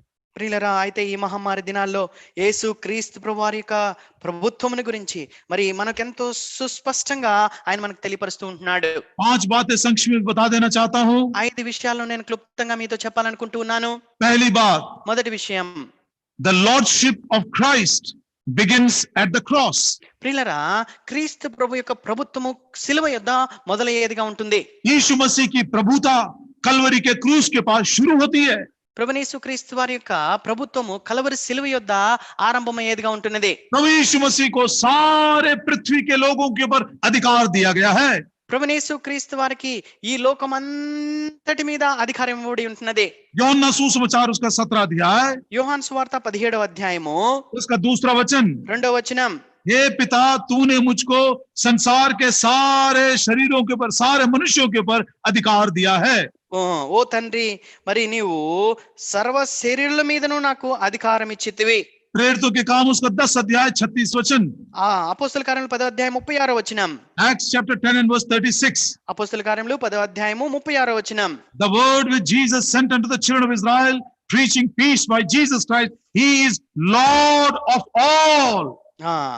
10వ అధ్యాయం 30, యేసుక్రీస్తు అందరికీ ప్రభువు. लूका सुसमाचार 12 अध्याय, లూకా సువార్త 12వ అధ్యాయము और उसका 5 वचन, 5వ వచనం, प्रभु यीशु मसीह के पास हमारे प्राण को लेने का भी अधिकार है और हमको नरक में डालने का भी अधिकार है. ప్రభునేసు క్రీస్తు వారికి మన ప్రాణమును తీసుకునే అధికారం అనేది, మనల్ని నరకంలో పడవేసే అధికారం కూడా ఆయన కలిగి ఉంటున్నాడు. लेकिन सबोपदेशक के 8 अध्याय और उसके 8 वचन में ऐसा लिखा हुआ है. అయితే ప్రసంగి గ్రంథము 8వ అధ్యాయం 8వ వచనంలో ఈ రీతిగా రాయబడి ఉంటున్నది. ध्यान से सुनिएगा, सारे लोग जो अभी तक उद्धार नहीं पाए हैं, ఎవరైతే ఇంకనూ రక్షణ పొందలేదో వారందరూ కూడా చాలా జాగ్రత్తగా వినండి. सबोपदेशक उसका 8 अध्याय, बुक ऑफ एक्लेसियास्टिस एंड चैप्टर 8, ప్రసంగి గ్రంథము 8వ అధ్యాయము 8వ వచనం, और उसका 8 वचन, 8వ వచనం, ऐसा कोई मनुष्य नहीं जिसका वश प्राण पर चले कि वह उसे निकलते समय रोक ले, और न कोई मृत्यु के दिन पर अधिकारी होता है, और न उसे लड़ाई में छुट्टी मिल सकती. मनुष्य का प्राण के ऊपर उसका अधिकार नहीं होता है. గాలి విసరకుండా చేయుటకు గాలి మీద ఎవరికి అధికారం లేదు. మరణ దినము ఎవరికి వశము కాదు. कोई भी मनुष्य अपने प्राण के ऊपर अधिकार दिखा नहीं सकता. మరి ఏ మనుషుడు కూడా తన ప్రాణం మీద తన అధికారాన్ని తెలియపరచలేడు. लेकिन प्रभु यीशु मसीह को देखिए, అయితే ప్రభుని యేసుక్రీస్తు వారిని చూడండి. యోహన్నా सुसमाचार का 10 अध्याय, యోహాను సువార్త 10వ అధ్యాయము उसका 18 वचन, 18వ వచనం, John chapter 10 and verse 18. యోహాను సువార్త 10వ అధ్యాయం 18వ వచనం, No man taketh it from me, but I lay it down of myself. I have power to lay it down. I have the power to take it back again. कोई भी मेरे प्राण पर हाथ नहीं लगा सकता. मेरे प्राण को देने का अधिकार मेरे पास है, मेरे प्राण को लेने का भी अधिकार मेरे पास है. యోహాను సువార్త 10వ అధ్యాయం 18వ వచనము, ఎవడును నా ప్రాణమును తీసుకొనుడు, నా అంతట నేనే దాన్ని పెట్టుచున్నాను. దాన్ని పెట్టుటకు నాకు అధికారం కలదు, దాన్ని తిరిగి తీసుకొనుటకు నాకు అధికారం కలదు. నా తండ్రి వలన ఈ ఆజ్ఞ పొందితినెను. యోహన్నా 5 अध्याय और उसका 27 वचन, యోహాను సువార్త 5వ అధ్యాయం 27వ వచనం, John chapter 5 and verse 27. యోహాను సువార్త 5వ అధ్యాయం 27వ వచనం, And he hath given him authority to execute judgment also. न्याय करने का भी अधिकार पिता ने अपने पुत्र को दे दिया. మరి తీర్పు తీర్చే అధికారాన్ని కూడా తండ్రి తన కుమారునికి అనుగ్రహించి ఉంటున్నాడు. वो प्रभु यीशु मसीह के अधिकार को देखिए, ప్రభునేసు క్రీస్తు వారి యొక్క అధికారాన్ని చూడండి. वो सबका प्रभु है, ఆయన అందరికీ ప్రభు वो అయింటున్నాడు. मार सकता है, ఆయన చంపగలిగిన అధికారం वो కలిగిన नरक వాడు. में डाल सकता है, ఆయన నరకంలో వేయగలడు. वो हमको पत्थर से मार सकता है, ఆయన మనలను మరి రాళ్లతో కొట్టి చంపగలడు. वो हमारा न्याय कर सकता है. ఆయన మనకు తీర్పు తీర్చగలిగిన వాడు. लेकिन जब हम कलवरी के क्रूस के पास आते हैं, ఎప్పుడైతే కలువరి సిలువ యొద్దకు మనం వస్తామో दो प्रकार का अनुभव हमको मिलता है. రెండు రకాలైన అనుభవాలు మనకు దొరుకుతాయి. पहला अनुभव देखिए, మొదటి అనుభవాన్ని చూడండి. दानियल नबी की किताब దానియేలు గ్రంథము उसका 5 अध्याय, 5వ అధ్యాయము, दानियल नबी की किताब उसका 5 अध्याय దానియేలు గ్రంథము 5వ అధ్యాయము और उसके 18 वचन से आगे पढ़ते हैं. మరి 18వ వచనం నుంచి ముందుకు చదువుకుంటాం. ये वही नबूकदनेस्सर को परमेश्वर का संदेश आ रहा है. మరి నెబుకద్నెజరు వద్దకు ఈ యొక్క వర్తమానం అనేది వస్తూ ఉంటున్నది. एक स्पेसिफिक मैसेज है ये, ఇది ఒక ప్రత్యేకమైన వర్తమానం అయి ఉంటున్నది. एक व्यक्ति के लिए विशेष रूप से भेजा गया है ये. మరి ఒక వ్యక్తి కొరకే ప్రత్యేకంగా ఇది పంపబడిన వర్తమానము. प्रिय भाइयों बहनों, ప్రియ సోదరి సోదరులారా, इस संदेश को हम अपने व्यक्तिगत जीवन के लिए लागू करना है. ప్రియులరా, ఈ యొక్క వర్తమానాన్ని మన వ్యక్తిగత జీవితాలకు అన్వయించుకునే వారిగా ఉండాలి. दानियल नबी की किताब దానియేలు గ్రంథము 5 अध्याय 5వ అధ్యాయము 18, 19 और 20. 18, 19, 20 వచనాలు. ये राजा परम प्रधान परमेश्वर ने तेरे पिता नबूकदनेस्सर को राज्य, बढ़ाई, प्रतिष्ठा और प्रताप दिया है. రాజా చిత్తగించము, మహోన్నతుడకు దేవుడు మహద్దశను, రాజ్యమును, ప్రభావమును, ఘనతను నీ తండ్రియగు నెబుకద్నెజరుకు ఇచ్చెను. सारे पृथ्वी के लोगों के ऊपर नबूकदनेस्सर को भी अधिकार मिला था, महिमा मिला था, वैभव मिला था, मैजेस्टी मिला था और उसको प्रतिष्ठा भी मिली थी. మరి ఈ లోకంలో అందరికంటే ఎక్కువ మహార్దశ, రాజ్యము, ప్రభావము, ఘనత నెబుకద్నెజరుకు కలిగినది. ऐसा व्यक्ति क्या कर रहा है? అలాంటి వ్యక్తి ఏం చేస్తూ ఉంటున్నాడు? 19 वचन, 19వ వచనం. और उस बड़ाई के कारण जो उसको उसने दी थी, परमेश्वर का दिया हुआ है, देश देश और जाति जाति के सब लोग, भिन्न भिन्न भाषा बोलने वाले उसके सामने कांपते और थरथराते थे. जिसे वो चाहता उसे वो घात करता था, जिसको वो चाहता उसे वो जीवित रखता था, जिसे वो चाहता उसे वो ऊंचा पद देता था, जिसको वो चाहता था उसे गिरा देता था. देखिए, मनुष्य ने परमेश्वर के दिए हुए अधिकार का कैसा उसने गैर फायदा उठाया, उसको गैर रीति से इस्तेमाल किया. 19వ వచనం. దేవుడు అతనికి మహద్దశ ఇచ్చినందున తాను ఎవరిని చంపగోరునో వారిని చంపెను, ఎవరిని రక్షింపగోరునో వారిని రక్షించెను, ఎవరిని హెచ్చింపగోరునో వారిని హెచ్చించెను, ఎవరిని పడద్రోగోరునో వారిని పడవేసెను. కాబట్టి సకల రాష్ట్రములను, జనులను, ఆయా భాషలు మాట్లాడు వారిను అతనికి భయపడుచు అతని వణుకుచూ నుండిని. అనగా దేవుడు తనకిచ్చిన ఆ అధికారాన్ని మనుషుడు ఏ విధంగా దుర్వినియోగపరుస్తుంటున్నాడో చూడండి. परमेश्वर का दिया हुआ वो वैभव और वो प्रतिष्ठा और वो अधिकार उसने अपने स्वार्थ के लिए इस्तेमाल किया. మరి దేవుని చేత అనుగ్రహింపబడిన ఆ అధికారమును, ఆ యొక్క ప్రభావమును, ఆ యొక్క ఘనతను తన యొక్క స్వార్థం కొరకై వాడుకుంటూ ఉన్నాడు. 20 वचन में पढ़ते हैं, 20వ వచనంలో చదువుకుంటాం. परंतु जब उसका मन फूल उठा, उसकी आत्मा कठोर हो गई, यहां तक कि वो अभिमान करने लगा, तब वो अपने राज सिंहासन पर से उतारा गया, उसकी प्रतिष्ठा भंग की गई. 20వ వచనం. అయితే అతడు మనస్సున అతిశయించి బలాత్కారము చేయుటకు అతని హృదయమును కఠినము చేసుకొనగా దేవుడు అతని ప్రభుత్వమును అతని యొద్ద నుండి తీసివేసి అతని ఘనతను పోగొట్టెను. उसका हृदय फूल उठा, his heart was lifted up, అతని హృదయం, అతని మనసు అతిశయించినది. his mind was become hard because of pride. మరి ఆ యొక్క గర్వాన్ని బట్టి తన యొక్క హృదయం కఠినమైపోయినది. प्रिय भाइयों बहनों, ప్రియ సోదరి సోదరులారా, कलवरी के क्रूस के पास आते हैं, కలువరి సిలువ యొద్దకు వస్తాం. उस व्यक्ति को देखते हैं जिसको परमेश्वर ने सारे दुनिया के लोगों के ऊपर अधिकार दिया है. అయితే ఆ కలువరి సిలువ వద్ద ఈ సర్వ శరీరుల మీద అధికారం ఇచ్చిన ఆ మనిషిని ఆ సిలువలో చూస్తూ ఉంటున్నాం. उसके हृदय को देखिए, ఆయన యొక్క హృదయాన్ని చూడండి. look at the heart of the one who is hanging on the cross of Calvary. మరి ఆ కలువరిలో వేలాడుచున్న ఆ మనుషుని యొక్క హృదయ స్థితిని మీరు ఆయన దీనత్వాన్ని చూడండి. निंदा के कारण मेरा हृदय टूट गया है. His heart was a broken heart on the cross.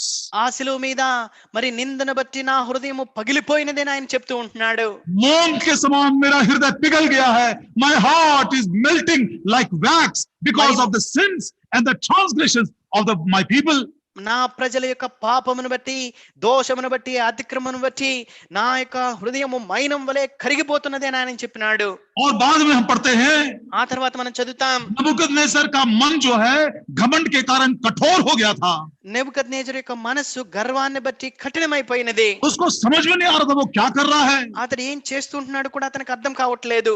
लेकिन प्रभु यीशु मसीह అయితే ప్రభువైన యేసుక్రీస్తు వారు फिलिपियों की पत्री ఫిలిప్పీయులకు రాసిన పత్రిక 2 अध्याय 2వ అధ్యాయము और उसके 5 वचन में 5వ వచనంలో ये मसीह का मन है. This is the mind of Christ. క్రీస్తు యేసునకు కలిగిన మనస్సిది. वो यहाँ तक नम्र हुआ और आज्ञा माना कि क्रूस की मृत्यु को भी उसने सह लिया.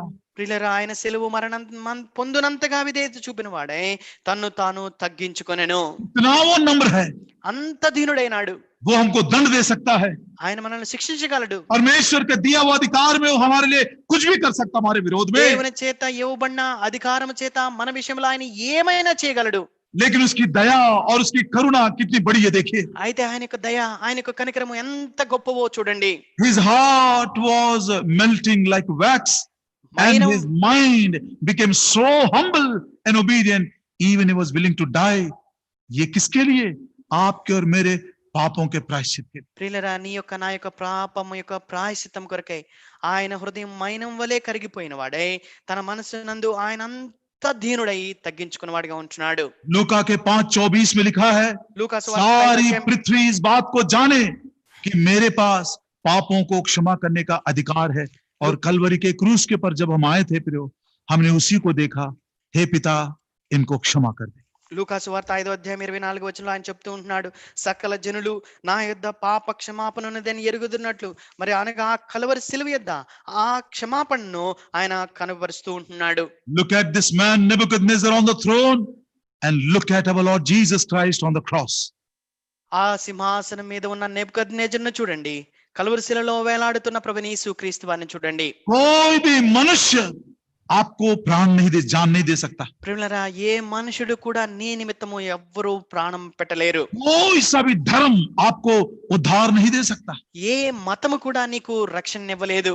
मनुष्य के पास यदि अधिकार प्रभु ने दिया है तो उसका मन कठोर हो जाता है और उसका हृदय फूलने लगता है. ప్రియులారా, మనుషునికి గాని దేవుడు అధికారం ఇచ్చినట్లయితే ఆ యొక్క అధికారం చేత ఆ మనుషుని యొక్క మనసు అతిశయించి ఆయన యొక్క హృదయము గర్వించేదిగా కఠినమైపోయేదిగా ఉంటుంది. वो क्रूस के पास जब हम आते हैं, అయితే సిలువ ఎద్దుకు ఎప్పుడైతే మనం వస్తామో यीशु मसीह की प्रभुता को हमने इस रीति से पहचाना. క్రీస్తు యేసు ప్రభు యొక్క ప్రభుత్వాన్ని మనం ఈ రీతిగా అర్థం చేసుకుంటున్నాము, His ఎరుగుతుంటున్నాం. lordship was not in condemnation. ప్రియులారా, ఆయన యొక్క ప్రభుత్వము ఆయన మనల్ని శిక్షించుటలో లేదు. His lordship was not in killing me. ఆయన నన్ను చంపుట్లో తన యొక్క ప్రభుత్వాన్ని ఆయన కనపరచట్లేదు. His lordship was not in judging me. ఆయన నన్ను తీర్పు తీర్చుట్లో తన యొక్క ప్రభుత్వాన్ని నా ఎడల కనపరచట్లేదు. I understood his lordship when in his great power he said, Father, forgive them. ఆయన గొప్ప శక్తిని బట్టి తండ్రి వీరిని క్షమించుము అని చెప్పట్లో ఆయన కలిగిన ఆయన యొక్క ప్రభుత్వాన్ని నేను చూస్తూ ఉంటున్నాను. क्या उसका प्रेम है, ప్రియులారా, ఆయన యొక్క ప్రేమ ఎంత గొప్పదై क्या ఉంటున్నది, उसकी दया है. ఆయన యొక్క దయ ఎంత గొప్పదై ఉంటున్నది. रोमियो की पत्री రోమిలికి రాసిన పత్రిక 10 अध्याय 10వ అధ్యాయము 9 वचन. 9వ వచనం. Romans chapter 10 and verse 9. రోమిలికి రాసిన పత్రిక 10వ అధ్యాయం 9వ వచనం. If thou wilt confess with thy mouth Lord Jesus and shall believe in thine heart that God hath raised him from the dead, thou shalt be saved. యేసు ప్రభువని నీ నోటితో ఒప్పుకొని దేవుడు మృతుల్లో నుండి ఆయనను లేపినని నీ హృదయమందు విశ్వసించిన ఎడల నీవు రక్షింపబడుదువు. मुंह से यीशु को प्रभु जानकर अंगीकार कर of Christ మరి begins at the cross when we come for salvation. ప్రియులారా, మనం రక్షణ కొరకై సిలువ ఎద్దుకు వచ్చినప్పుడు యేసు క్రీస్తు ప్రభు యొక్క ప్రభుత్వం అనేది ఆ సిలువ यीशु యొద్ద, मसीह की प्रभुता క్రీస్తు ప్రభు యొక్క ప్రభుత్వం ఆ సిలువ యొద్ద మొదలయ్యేదిగా ఉంటున్నది. जब उसको अपने हृदय में हम विश्वास करके, हे प्रभु यीशु, कितना प्रेम तूने दिखाया, तेरी प्रभुता में तो मेरे साथ कुछ भी कर सकता था जैसे नबूकदनेस्सर ने किया, लेकिन नहीं, तू मेरे लिए प्राण दिया, मेरे लिए मारा गया, दफनाया गया, जी उठा. इस विश्वास के साथ आज मैं तुझको, हे प्रभु, मुझ पर दया कर, उद्धार के लिए आया हूं. ప్రియులారా, మరి ప్రభు ఆ యొక్క కలువరి సిలువ యొద్ద ప్రభా నీ రక్షణ కొరకై నేను నిశ్చయించున్నానని మరి ఆయన సన్నిధిలో మనం వేడుకునే వారంగా ఉండాలి. ఎందుకంటే మరి ఆ సింహాసనం మీద ఉన్న నెబుకద్నెజరు చూసినప్పుడు తన అధికారాన్ని ఏ రీతిగా చేస్తుంటున్నాడో, అయితే మరి తన సమస్త అధికారం కలిగినప్పటికీ కూడా ప్రభువైన యేసుక్రీస్తు తన యొక్క దీనత్వంలో నా యొక్క మరి రక్షణ కొరకై తండ్రి వీరి నీ క్షమించుము అని ఆ ఒప్పుకున్న దీనత్వాన్ని మనము అర్థించే వారంగా ఉందుము గాక. The Lordship of Christ begins at the cross. The moment we confess him with our mouth, Lord, have mercy upon me.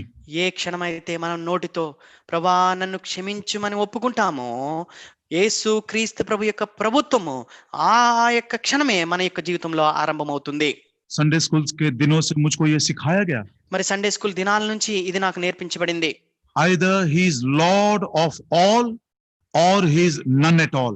या तो वो सबका प्रभु है, नहीं तो वो प्रभु है ही नहीं. ఆయన అందరికీ ప్రభు అయి ఉండాలి, లేకపోతే ఆయన ఎవరికీ కూడా ప్రభువు కాడు. उसके अंदर वो ये बात है, सबका, सब में वो प्रभु, he must be Lord of all. मेरे जीवन में वो सबका प्रभु होना चाहिए, अन्यथा वो प्रभु ही नहीं है. మరి ఆయన నా ప్రభువు అని నేను చెప్పినట్లయితే నా యొక్క జీవితంలో నా సమస్తం మీద ఆయన ప్రభు అయినా ఉండాలి, లేకపోతే ఆయన నాకు ప్రభువే కానే కాడు. अब क्रूस के पास हम आए थे, సిలువ యొద్దకు మనం వచ్చినాము, प्रभु करके अंगीकार किया, we confessed with our mouth Lord Jesus, because we are now saved. మరి ఆయనను మన నోటితో ప్రభు అయిన యేసు అనగా మన ప్రభువు అని మనం ఒప్పుకుంటుండగా ఆయన ద్వారా మనం రక్షణ పొందుకుంటూ ఉంటున్నాం. अब आइए आगे, ఇంకా ముందుకు వెళ్తాం. लूका सुसमाचार లూకా సువార్త 6 अध्याय, 6వ అధ్యాయము, Luke's Gospel chapter 6 లూకా సువార్త 6వ అధ్యాయము and verse 46. 46వ వచనం. And why call ye me Lord, Lord, and not do the things which I say? बहुत ही बड़ा challenge है ये. లూకా సువార్త 6వ అధ్యాయం 46వ వచనము, నేను చెప్పు మాటల ప్రకారము మీరు చేయక ప్రభువా ప్రభువా అని నన్ను పిలుచుట ఎందుకు?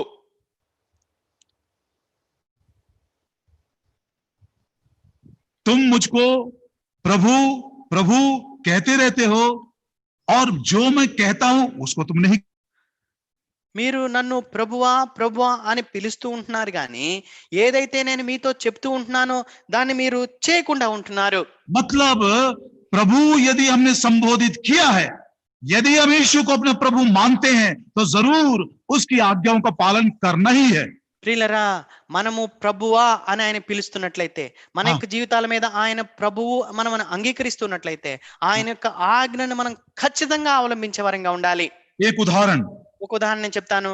मरकुस सुसमाचार మార్కు సువార్త 10 अध्याय, 10వ అధ్యాయము. एक जवान प्रभु के पास दौड़कर आया था ఒక యవనస్తుడు ప్రభు యొద్దకు పరిగెత్తుకుంటూ వచ్చినాడు. और वो क्या कहता है देखिए, ఆ యొక్క యవనస్తుడు ఏమంటున్నాడు చూడండి, वर्स 17, 17వ వచనం. मरकुस का 10 और उसका 17. మార్కు సువార్త 10వ అధ్యాయం 17వ వచనం. When he was gone forth into the way, there came one running and kneeled to him and asked, good master, हे उत्तम गुरु स्वामी, हे उत्तम प्रभु, मैं क्या करूं?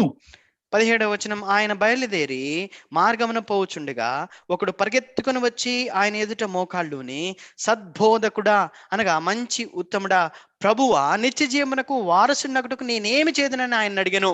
तेलुगु में बिल्कुल गलत आया है, भाइयों बहनों से निवेदन है, आप लिख लीजिए, बोधकुड़ा का दो, गुड मास्टर मतलब हे उत्तम प्रभु.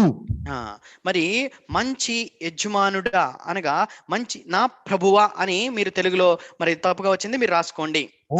वो जब आया प्रभु के पास, वो घुटने टेक कर और बड़े मन से जब ये प्रश्न पूछता है, हे उत्तम गुरु मेरे प्रभु, मुझको क्या करना है?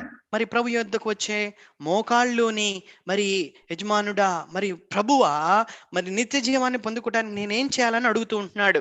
तब 21 वचन में प्रभु ने कहा, 21వ వచనంలో అప్పుడు ప్రభు అంటూ ఉన్నాడు, Jesus beholding him loved him and said unto him, one thing thou lackest, go thy way, sell whatsoever thou hast, give to the poor, thou shalt have treasure in heaven, come, take up the cross and follow me. 10వ అధ్యాయం 21వ వచనం mark సువార్త. యేసు అతన్ని చూచి అతన్ని ప్రేమించి, నీకు ఒకటి కొదువుగానున్నది, నీవు వెళ్ళి నీకు కలిగినవన్నీ అమ్మి బీదలకిమ్ము, పరలోకమందు నీకు ధనము కలుగును, నీవు వచ్చి నన్ను వెంబడించమని చెప్పాను. तूने मुझको अच्छा स्वामी कहा या गुड लॉर्ड कहा? నువ్వు నన్ను మరి యజమానుడ మంచి ప్రభువా అని నువ్వు చెప్పినావు, और ये काम तू कर फिर अभी, అయితే ఇప్పుడు ఈ పని నువ్వు చెయ్యి. तू अपना क्रूस उठाकर मेरे पीछे आ। ఇప్పుడు నీ సిలువ ఎత్తుకొని నువ్వు నన్ను వెంబడించు. ओ प्रभु कहकर संबोधित किया, लेकिन उसकी आज्ञा को नहीं मान रहा है। మరి ప్రభువు అని సంబోధిస్తూ ఉంటున్నాడు కానీ हाँ। ఆయన యొక్క ఆజ్ఞని మాత్రం గైకొనట్లేదు. दुखी होकर वापस चला गया। మరి ఎంతో దుఃఖంతో తిరిగి వెళ్ళిపోతూ ఉంటున్నాడు. प्रिय भाइयों बहनों, ప్రియ సోదరి సోదరులారా, एक पहलू है जहां पर यीशु के प्रभुता को, द लॉर्डशिप ऑफ क्राइस्ट को हमने अपनी अनाज्ञाकारिता के द्वारा कई बार उल्लंघन किया है, कई बार उसको व्यर्थ में लगा दिया है। ప్రియులరా, అనేక మార్లు మన యొక్క అవిధేయతను బట్టి, हाँ। అనేక మార్లు మన యొక్క మనం లోబడిన కారణం చేత క్రీస్తు ప్రభు యొక్క ప్రభుత్వాన్ని ఎన్నో మార్లు మనం ఉల్లంఘించిన వారంగా మనం ఉంటూ ఉన్నాం. Not only we should come to the cross, మనం సిలువ ఎద్దుకు రావటం మాత్రమే కాదు గాని we have to walk through the cross, we have to carry our cross and go through the way of the cross। ना केवल क्रूस के पास हमको उद्धार पाने के लिए आना है, लेकिन जब हमने उस क्रूस घातित मसीह को देखा, उसके प्रेम को देखा, हम उसकी आज्ञा मानते हुए उसी क्रूस के मार्ग से हम भी जाने के लिए आज्ञा माने। ప్రియులరా, ఏదో రక్షణ కొరకు సిలువ ఎద్దుకు రావటం మాత్రమే కాదు గాని ఆ సిలువ వేయబడిన యేసు క్రీస్తు ప్రభును మనం చూచిన వారమై, ఆ సిలువను మనం ఎత్తుకున్న వారమై, అదే సిలువ మార్గంలో ఆయన మనం వెంబడించే వారంగా ఉండాలి. मैं फिर से एक बार आपसे कह रहा हूं, प्लीज, మరొకసారి దయచేసి నేను మీతో ఈ మాట చెప్తూ ఉంటున్నాను. not only coming to the cross to gain salvation, but you have to go through the cross in order to enjoy the kingdom blessings which Lord Jesus has promised to you and me. ప్రియులరా, మరి కేవలం రక్షణ కొరకు మాత్రమే సిలువ ఎద్దుకు రావటం మాదిరి కాదు గాని ఆ యొక్క సిలువ మార్గంలో నువ్వు నడిచిన వాడై, మరి దేవుడు తన రాజ్యంలో ప్రవేశించి వారికి ఇచ్చే ఆశీర్వాదాలను పొందుటకు ఆ మార్గంలో మనం నడిచే వారంగా కొనసాగే వారంగా ఉండాలి. लूका सुसमाचार లూకాసు వార్త 23 अध्याय 23వ అధ్యాయము 48 वचन, 48th verse। 48వ వచనం. Luke's Gospel chapter 23 and verse 48. లూకాసు వార్త 23వ అధ్యాయం 48వ వచనం. And all the people that came together to that sight, beholding the things which were done, smote their breasts and returned. చూచుటకై కూడి వచ్చిన ప్రజలందరూ జరిగిన కార్యములను చూచి రొమ్ము కొట్టుకొనుచు తిరిగి వెళ్ళిరి. ओ प्रियो, हम में से बहुतेरे ऐसे हैं, हम फिर क्रूस के पास आए, उस मसीह के प्रेम को देखा, उसके क्रूस के बलिदान को देखा, उसकी वेदना को देखा, थोड़े बहुत आंसू बहा दिए, छाती पीट ले, वापस अपने अपने काम में अपने अपने घर चले गए। ప్రియులరా, మనలో అనేక మంది ఇదే రీతిగా మనం చేస్తూ ఉంటున్నాం. ఆ సిలువ ఎద్దుకు వచ్చినాము, ఆయన యొక్క ప్రేమను మనం చూచినాము, ఆయన యొక్క వేదనను మనం చూచినాము, ఆయన పొందిన దుఃఖాన్ని మనం చూచి ఏదో కొంత కన్నీళ్లు కార్చి మన రొమ్మును మనం కొట్టుకొని తిరిగి వెళ్ళిపోయే వారంగా ఉంటున్నాం. कितने बार हमने आराधना में आंसू बहाया, ఎన్నో మార్లు మన ఆరాధనలో మనం కన్నీరు కార్చినాం. क्रूस की कथा सुनकर हमने आंसू बहाया, సిలువ యొక్క కథను విని మనం ఎన్నో మార్లు కన్నీరు కార్చినాం. यीशु के प्रेम से हमारा हृदय भर गया था। మరి ప్రేమతో మన హృదయాలు నిండిపోయి ఉన్నాయి. लेकिन कई बार हम बस आंसू बहाए, आंसू पोंछकर वापस अपने अपने काम में लौट गए। అయితే అనేక మార్లు మన కన్నీరు కార్చినాం, మన కన్నీరు మనం తుడుచుకొని మరలా మన పనులకు మనం తిరిగి వెళ్ళిపోయినాం. Good Lord, what shall I do? మంచి ప్రభువా, నేనేమి చేయదును? तू अपना क्रूस उठाकर मेरे पीछे आ। నీ సిలువ ఎత్తుకొని నువ్వు నన్ను వెంబడించుము. वो क्रूस का काम आपके जीवन में होने दीजिए। ఆ సిలువ యొక్క కార్యాన్ని మీ యొక్క జీవితాల్లో జరగనివ్వండి. जैसे प्रभु यीशु मसीह मरा, वैसे उसकी मृत्यु मेरे जीवन में काम करे। ఏ రీతిగా క్రీస్తు ప్రభువారు మరణించినాడో అదే మరణము నా యొక్క జీవితంలో కూడా పని చేయను గాక. के लिए मैं मर जाऊं, పాపానికి నేను చనిపోదును గాక. पुराने मनुष्यत्व के लिए मर जाऊं, पुराने मनुष्यत्व के लिए, పాత ప్రాచీన పురుషుని కొరకు, ప్రాచీన మనుషుని కొరకు నేను చనిపోదును గాక. और उसकी अभिलाषाओं के लिए मैं मर जाऊं, మరి శరీరం యొక్క కోరికల కొరకు నేను చనిపోదును గాక. संसार के लिए, वर्तमान बुरे संसार के लिए भी मैं मर जाऊं, ఈ లోకానికి, ప్రస్తుత దుష్ట లోకానికి నేను చనిపోదును గాక. और सबसे बड़ा मेरा जो स्वार्थ है, मेरा जो अहम है, मेरा जो आई है, उसके लिए भी मुझको मरना है। నా యొక్క స్వార్థానికి, నా యొక్క అహానికి, నా యొక్క గర్వానికి నేను చనిపోదును గాక. प्रभु दया करे हमारे ऊपर। దేవుడు మన ఎలా దయ చూపించిన గాక. कुरिन्थियों का 4 अध्याय, కొరింథీ రాసిన మొదటి పత్రిక 4వ అధ్యాయము, दूसरा कुरिन्थी 4 अध्याय క్షమించండి 2 కొరింథీ 4వ అధ్యాయము और उसका 12 वचन। 12వ వచనం. जब मृत्यु मेरे अंदर काम करती है तो मैं दूसरों को जीवन दे सकता हूँ। మరణం ఎప్పుడైతే నాలో పనిచేస్తుండో నేను ఇతరులకు జీవాన్ని ఇచ్చేవాడిగా ఉంటాను. क्यों तू मुझको प्रभु प्रभु कहता रहता है, लेकिन मैं जो बोलता हूँ वो करता ही नहीं है तू। నువ్వు ఎందుకు నన్ను ప్రభువా ప్రభువా అని పిలుస్తూ ఉంటున్నావు, కానీ నేను చెప్పినది ఎందుకు నువ్వు చేయట్లేదు? यदि तूने मुझको प्रभु कहा, चल क्रूस उठाकर मेरे पीछे आ। ఒకవేళ గాని నువ్వు నన్ను ప్రభు అని పిలిచినట్లయితే నాతో పాటు సిలువెత్తుకుని నన్ను వెంబడించుము. सारी दुनिया देखकर पहचाने कि ये मनुष्य एक नए जीवन की सी चाल चल रहा है, इसके जीवन में बदलाहट आ गया है। మరి ఈ లోకమంతా కూడా ఈ వ్యక్తిని మరి చూచి మరి ఇతనిలో మార్పు వచ్చినది, నూతన నడకను ఇతడు నడుస్తూ ఉంటున్నాడని చెప్పుకొనును గాక. दूसरा, రెండవదిగా मलाकी की किताब మలాకీ గ్రంథము पहला अध्याय మొదటి అధ్యాయము 6 वचन। 6వ వచనం. Malachi chapter 1 and verse 6। Malachi గ్రంథము మొదటి అధ్యాయము 6వ వచనం. एक पुत्र अपने पिता का आदर करता है మరి ఒక और एक కుమారుడు दास अपने स्वामी का। यदि मैं तुम्हारा पिता हूं तो मेरा आदर कहां? यदि मैं तुम्हारा स्वामी मतलब प्रभु हूं तो मेरा भय कहां? మలాకీ గ్రంథం మొదటి అధ్యాయం 6వ వచనము, కుమారుడు తన తండ్రిని గనపరచును కదా, దాసుడు తన యజమానుని గనపరచును కదా. నా నామము నిర్లపేక్ష యజమానులారా, నేను తండ్రినైతే నాకు రావాల్సిన ఘనత ఏమాయను, నేను యజమానుడినైతే నాకు భయపడువాడు ఎక్కడ ఉన్నాడు అని मैं तुम्हारा मास्टर हूं, यदि मैं तुम्हारा प्रभु हूं तो मेरा भय कहां?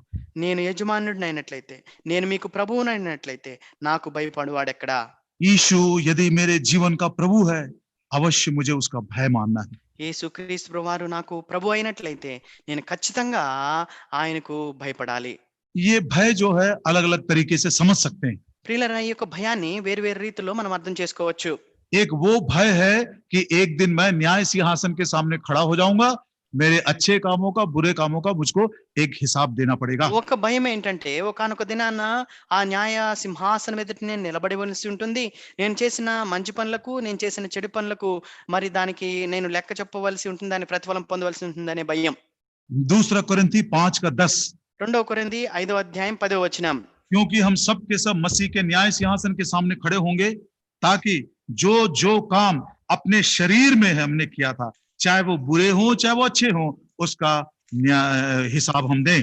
2 కొరింథీ 5వ అధ్యాయం 10వ వచనము, ఎందుకనగా తాను జరిగించిన క్రియల చొప్పున అవి మంచివైనను సరే చెడ్డమైనను సరే దేహంతో జరిగించిన వాటి ఫలమును ప్రతి వాడును పొందునట్లు మనమందరమును క్రీస్తు న్యాయపీఠం ఎదుట ప్రత్యక్షము కావలెను. तो एक वो भय है परमेश्वर का जो हमको न्याय से जोड़ता है और हम संभल जाते हैं। మరి కనుక ఒక భయం ఎలాంటిదంటే దేవుని తీర్పుకు మరి అది జతపరచబడినదిగా, దేవుని తీర్పుకు భయపడుట. दूसरा, రెండవదిగా उत्पत्ति की किताब ఆది కాండము 42 अध्याय 42 42వ అధ్యాయము verse 18। 18వ వచనం. Joseph said unto them the third time, this do and live, for I fear God। Yusuf कहता है मैं परमेश्वर का भय मानता हूं। 3వ దినమున యోసేపు వారిని చూచి నేను దేవునికి భయపడవాడను అని చెప్తూ ఉంటున్నాడు. और उस परमेश्वर के भय में उसने क्या किया? ఆ దేవుని యొక్క భయంలో అతను ఏం చేసినాడు? Genesis chapter 39 ఆది కాండము 39వ అధ్యాయము verse 9। 9వ వచనం. उत्पत्ति 39 का 9। ఆది కాండం 39:9. How then can I do this great wickedness and sin against God? కాబట్టి నేను ఇట్లా ఇంత ఘోరమైన దుష్కారం చేసి దేవునికి విరోధముగాను పాపం కట్టుకుందనని ओ प्रियो, परमेश्वर का भय मानकर उस परमेश्वर के विरोध में पाप करने से यूसुफ ने डर खाया। మరి దేవుని యొక్క భయం చేత పాపము చేయటానికి యోసేపు భయపడుతూ ఉంటున్నాడు. दूसरा कुरिन्थी 2 కొరింథీ 7 अध्याय 7వ అధ్యాయము पहला वचन మొదటి వచనం. verse 1। మొదటి వచనం. 2 Corinthians chapter 7 and verse 1। Having therefore these promises, dearly beloved, let us cleanse ourselves from all filthiness of the flesh and the spirit, perfecting holiness in the fear of God.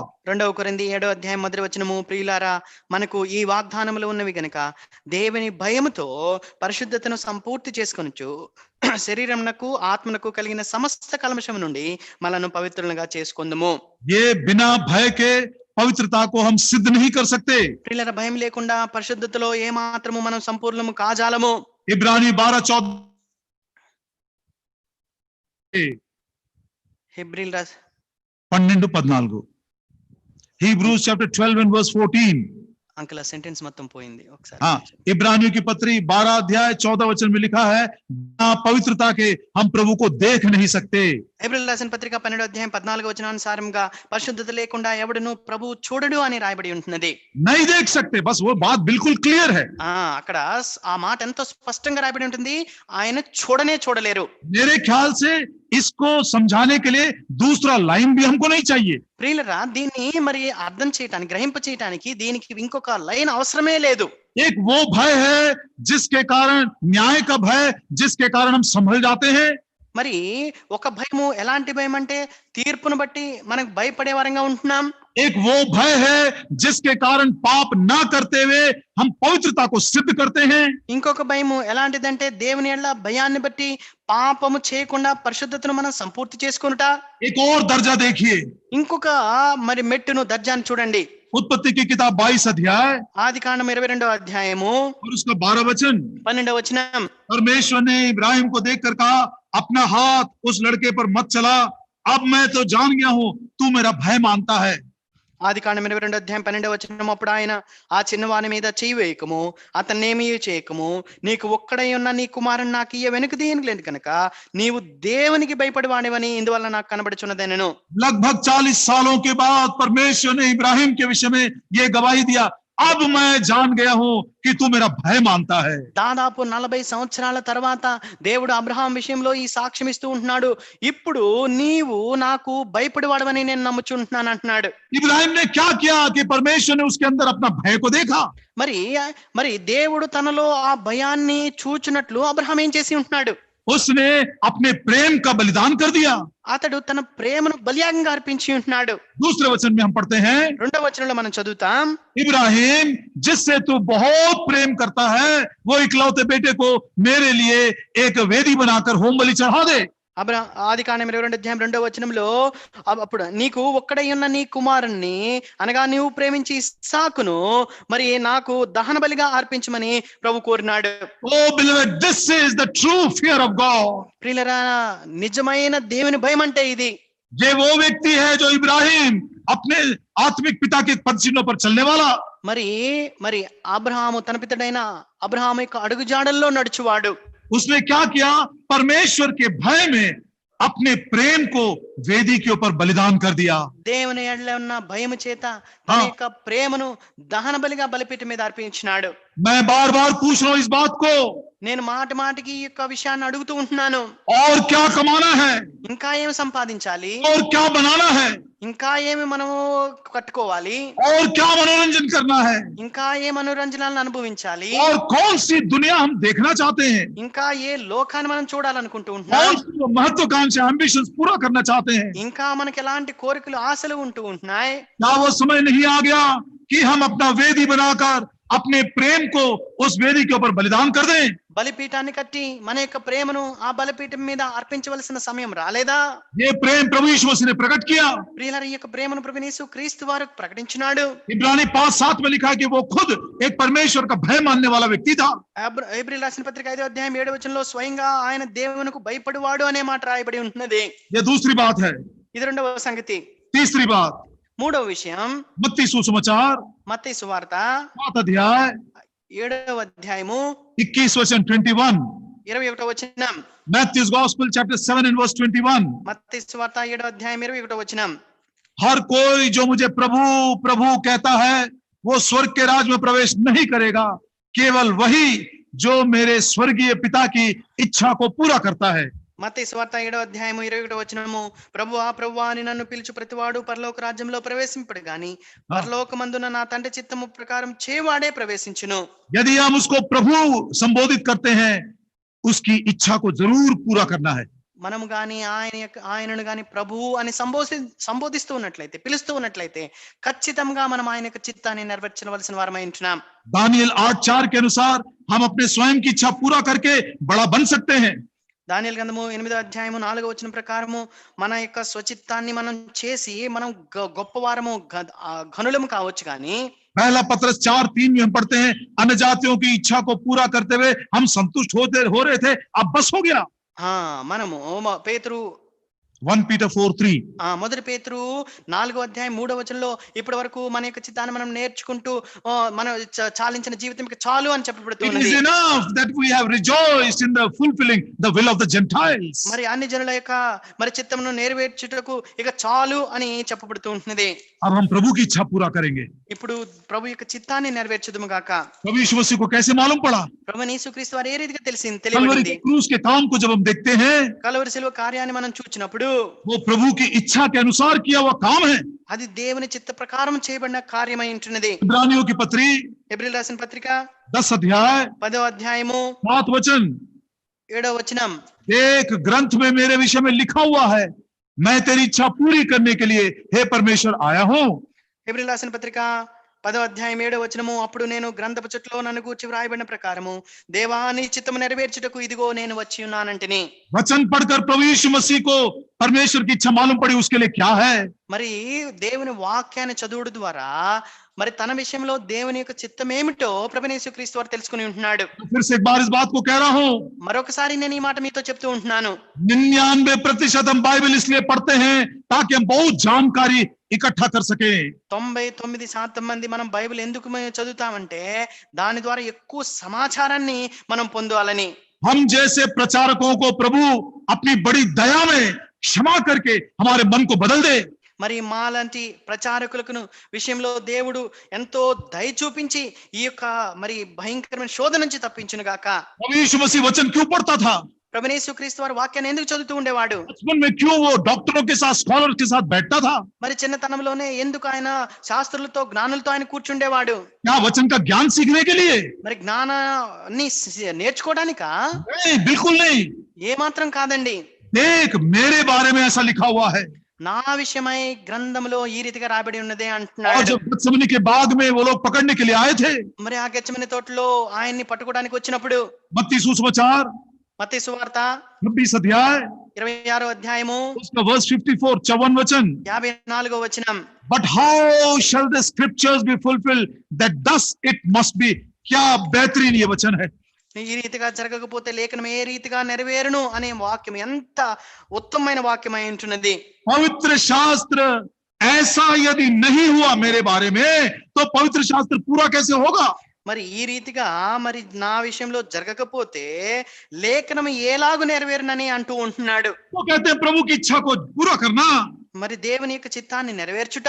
प्रिय भाइयों बहनों, ప్రియ సోదరి సోదరులారా, Bible में इब्राहिम के बारे में, दाऊद के बारे में, मूसा के बारे में, यहाँ तक कि यीशु के बारे में भी क्या क्या लिखा है, कितना हमने समझा, कितना हमने उसको एनालाइज किया, कितने बड़े बड़े संदेश हजारों की तादाद में हमने कह दिया, बड़ी बड़ी मोटी मोटी किताबें भी हमने लिख दिया। మరి దేవుని గ్రంథంలో దావీదు గురించి, మోషే గురించి, మరి యేసు క్రీస్తు ప్రభువారి గురించి ఏమేమి రాయబడి ఉంటున్నాయో మనం ఎంతో పరిశీలన చేసి మరి ఎంతో సమాచారాన్ని పెంపొందించుకొని పెద్ద పెద్ద పుస్తకాలు కూడా మనం లిఖించి ఉంటున్నాం. लेकिन क्या मैं हृदय पर हाथ रखकर ये बात को आज शाम को बोल सकता हूं, दोपहर को, Lord I found from the volume of this book it is written about me, मेरे लिए तूने ये वचन दिया है। అయితే మనం ఈ మధ్యాహ్న కాల సమయన మన హృదయం మీద చేయి వేసుకొని ప్రభా ఈ గ్రంథంలో నా విషయమై ఈ రీతిగా రాయబడి ఉంటున్నదని నేను గ్రహించినాని మనం చెప్పగలుగుతామా? आपको मालूम है प्रियो, ईमानदारी के साथ बोलिए, आपको मालूम है कि इस ग्रंथ में आपके बारे में प्रभु ने क्या कहा? మరి నిజంగా నిజాయితీతో చెప్పండి, ఈ యొక్క గ్రంథమందు నీ విషయంలో ప్రభు ఏం చెప్పి ఉంటున్నాడు, ఏం రాసి ఉంటున్నాడు నువ్వు ఎరిగినావా? जिस दिन हम उसको जान लेंगे, ఏ దినమైతే దాన్ని మనం గ్రహిస్తామో हम बोल सकेंगे। మనం చెప్పగలుగుతాం. जब ये मेरे जीवन में पूरा होगा, तब पवित्र शास्त्र खरा निकलेगा। మరి ఎప్పుడైతే అది నా యొక్క జీవితంలో మరి నెరవేరుతుందో అప్పుడు ఈ యొక్క లేఖనము సత్యమైనదిగా తేలుతుంది. प्रभु प्रभु कहोगे, मेरी इच्छा को नहीं पूरा करोगे, तुम मेरे योग्य नहीं हो, मैं तुमको नहीं लूंगा स्वर्ग में। ప్రభు ప్రభువా నన్ను పిలుస్తూ మరి నేను చెప్పిన దాన్ని నువ్వు గైకొనకపోతే దానికి వలన ఏ మాత్రము ప్రయోజనం లేదు. अगली बार जब आप घुटनों पर आओगे बाइबल पढ़ने के लिए, बस एक बात बोलना, Lord Jesus, as you found out what was written about yourself in the volume, please open mine eyes to understand what you have written about me. కనుక మరో ఈసారి నువ్వు మోకాళ్ళ మీద దేవుని వాక్యాన్ని చదవటానికి వచ్చినప్పుడు ఈ మాటను నువ్వు చెప్పు, ప్రభువా ఏ రీతిగా ఈ గ్రంథమందు నీ విషయంలో ఏదైతే రాయబడినదో మరి అది నువ్వు గ్రహించినావో నా విషయంలో కూడా ఈ యొక్క గ్రంథంలో ఏం రాయబడినదో మరి నేను తెలుసుకున్నట్లు ఎరుగునట్లు నా యొక్క కన్నులను తెరవజేయమని నువ్వు ఆయన సన్నిధిలో ప్రార్థించు. आकाश और पृथ्वी टल जाएगा, ఆకాశము భూమి గతించిపోను గాని ये वचन नहीं टलेगा। ఆయన యొక్క వాక్యం ఎన్నటికీ గతించిపోదు. ये वचन तब पूरा होगा जब उस बात को जो मेरे विषय में लिखी हुई है मेरे जीवन में मैं पूरा करूंगा। By the way I fulfil what it is written about me, I fulfil the scriptures.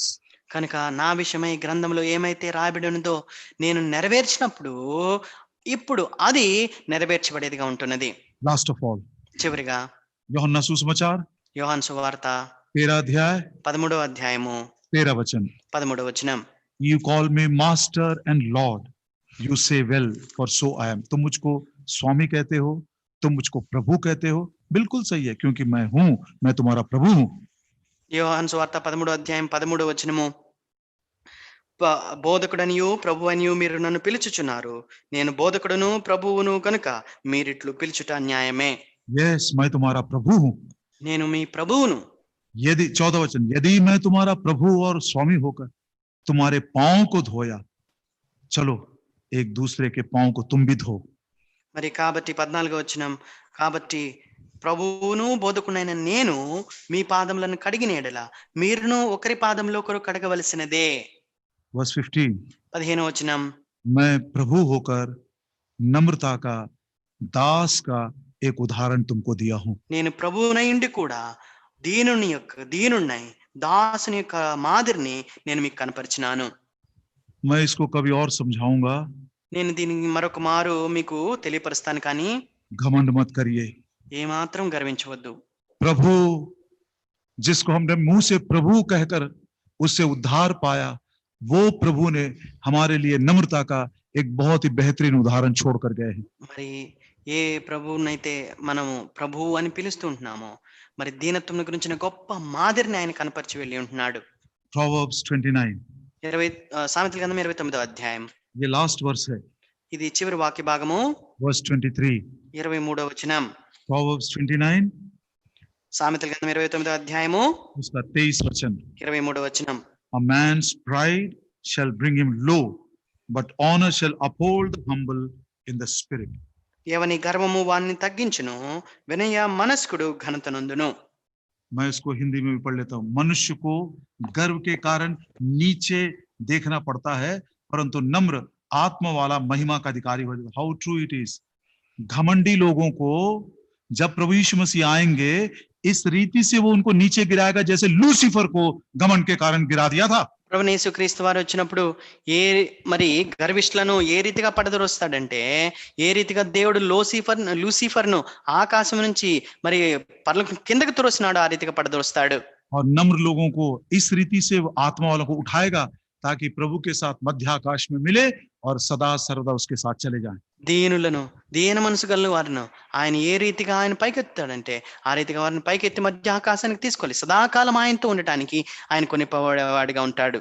Young girls, యవనస్తురాండ్రా, don't be proud. మీరు ఏమాత్రం గర్వించవద్దు. Young boys, యవనస్తులారా, don't be proud. ఏమాత్రం గర్వించవద్దు. प्रिय भाइयों बहनों, ప్రియ సోదరి సోదరులారా, लेस मात्र का घमंड मेरे अंदर ना हो. మరి లేస మాత్రమైన గర్వం నాలో ఉండకూడదు. हम सब इस बात को जाने మనం कि అందరం मैं मनुष्यों के बीच में राज्य करता हूँ.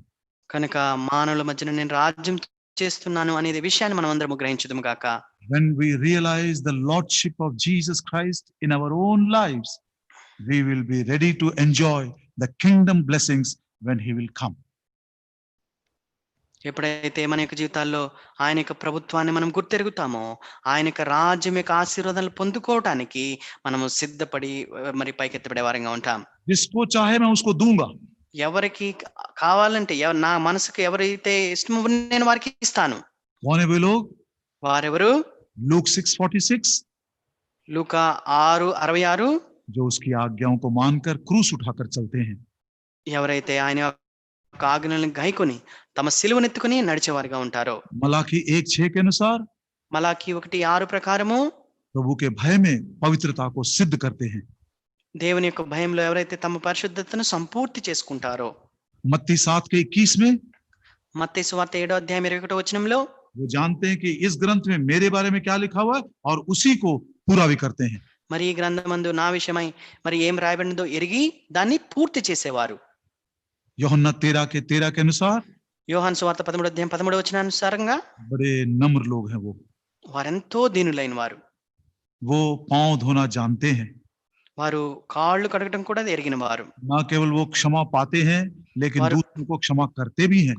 వారు క్షమాపణ పొందుకోవటం మాత్రమే కాక వారు ఇతరులను కూడా క్షమించేవారుగా ఉంటారు. घमंडी लोग ऐसे गिर जाएंगे जैसे लूसीफर है, नम्र आत्मा वाले ऐसे उठाए जाएंगे जब प्रभु यीशु मसीह मध्य आकाश में आएंगे.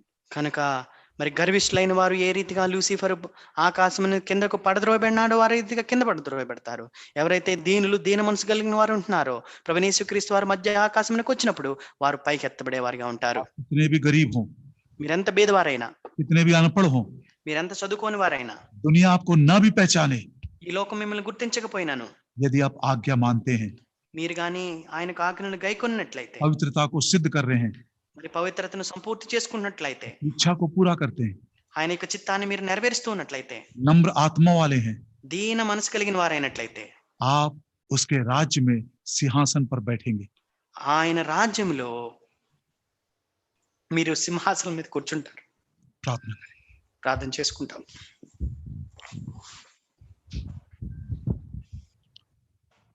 हमारे प्रेमी स्वर्गीय पिता, మా ప్రేమ కలిగిన పరలోకమందున్న తండ్రి,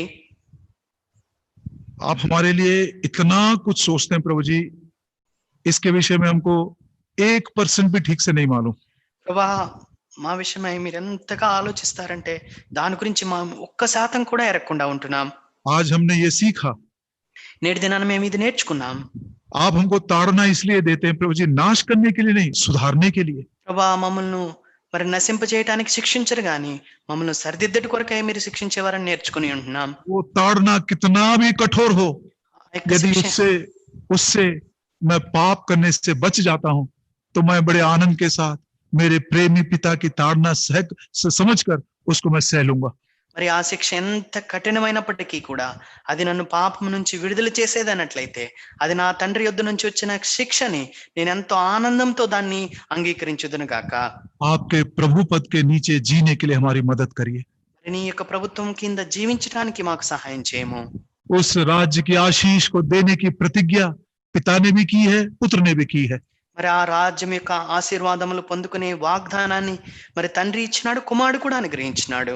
पवित्र आत्मा तैयार कर रहा है उस राज्य के लिए हमें. మరి ఆ యొక్క రాజ్యం కొరకై పరిశుద్ధాత్మ దేవుడు మమ్మల్ని సిద్ధపరుస్తూ ఉంటున్నాడు. प्रभु जी हम छोड़ न दिए जाएं. ప్రభా మేమే మాత్రము విడిచిపెట్టబడుకుందుము గాక. Obedient, విధేయత, holy, పరిశుద్ధత, God's will దేవునికి చిత్తము, and humble, దీనత్వము, ऐसे गुणों को धारण करते हुए हम आपके राज्य के लिए तैयार हो सके. అలాంటి గుణగణాలను మేము ధరించుకున్న వారమై నీ యొక్క రాజ్యం కొరకై సిద్ధపడదుము గాక. यदि कोई निर्णय ले रहा है प्रभु जी, आप उसके ऊपर अपने आत्मा की छाप लगा दीजिए. ఎవరైనా వారి యొక్క జీవితాల్లో నిర్ణయాన్ని తీసుకుంటున్నట్లయితే నీ యొక్క ఆత్మ యొక్క ముద్రను వారి యొక్క జీవితాల్లో వేయమని వేడుకుంటూ ఉంటున్నాం. वचन की रक्षा के लिए आपसे विनती करते हैं. వాక్యం యొక్క రక్షణ కొరకై నీ సన్నిధిలో వేడుకుంటూ ఉంటున్నాం.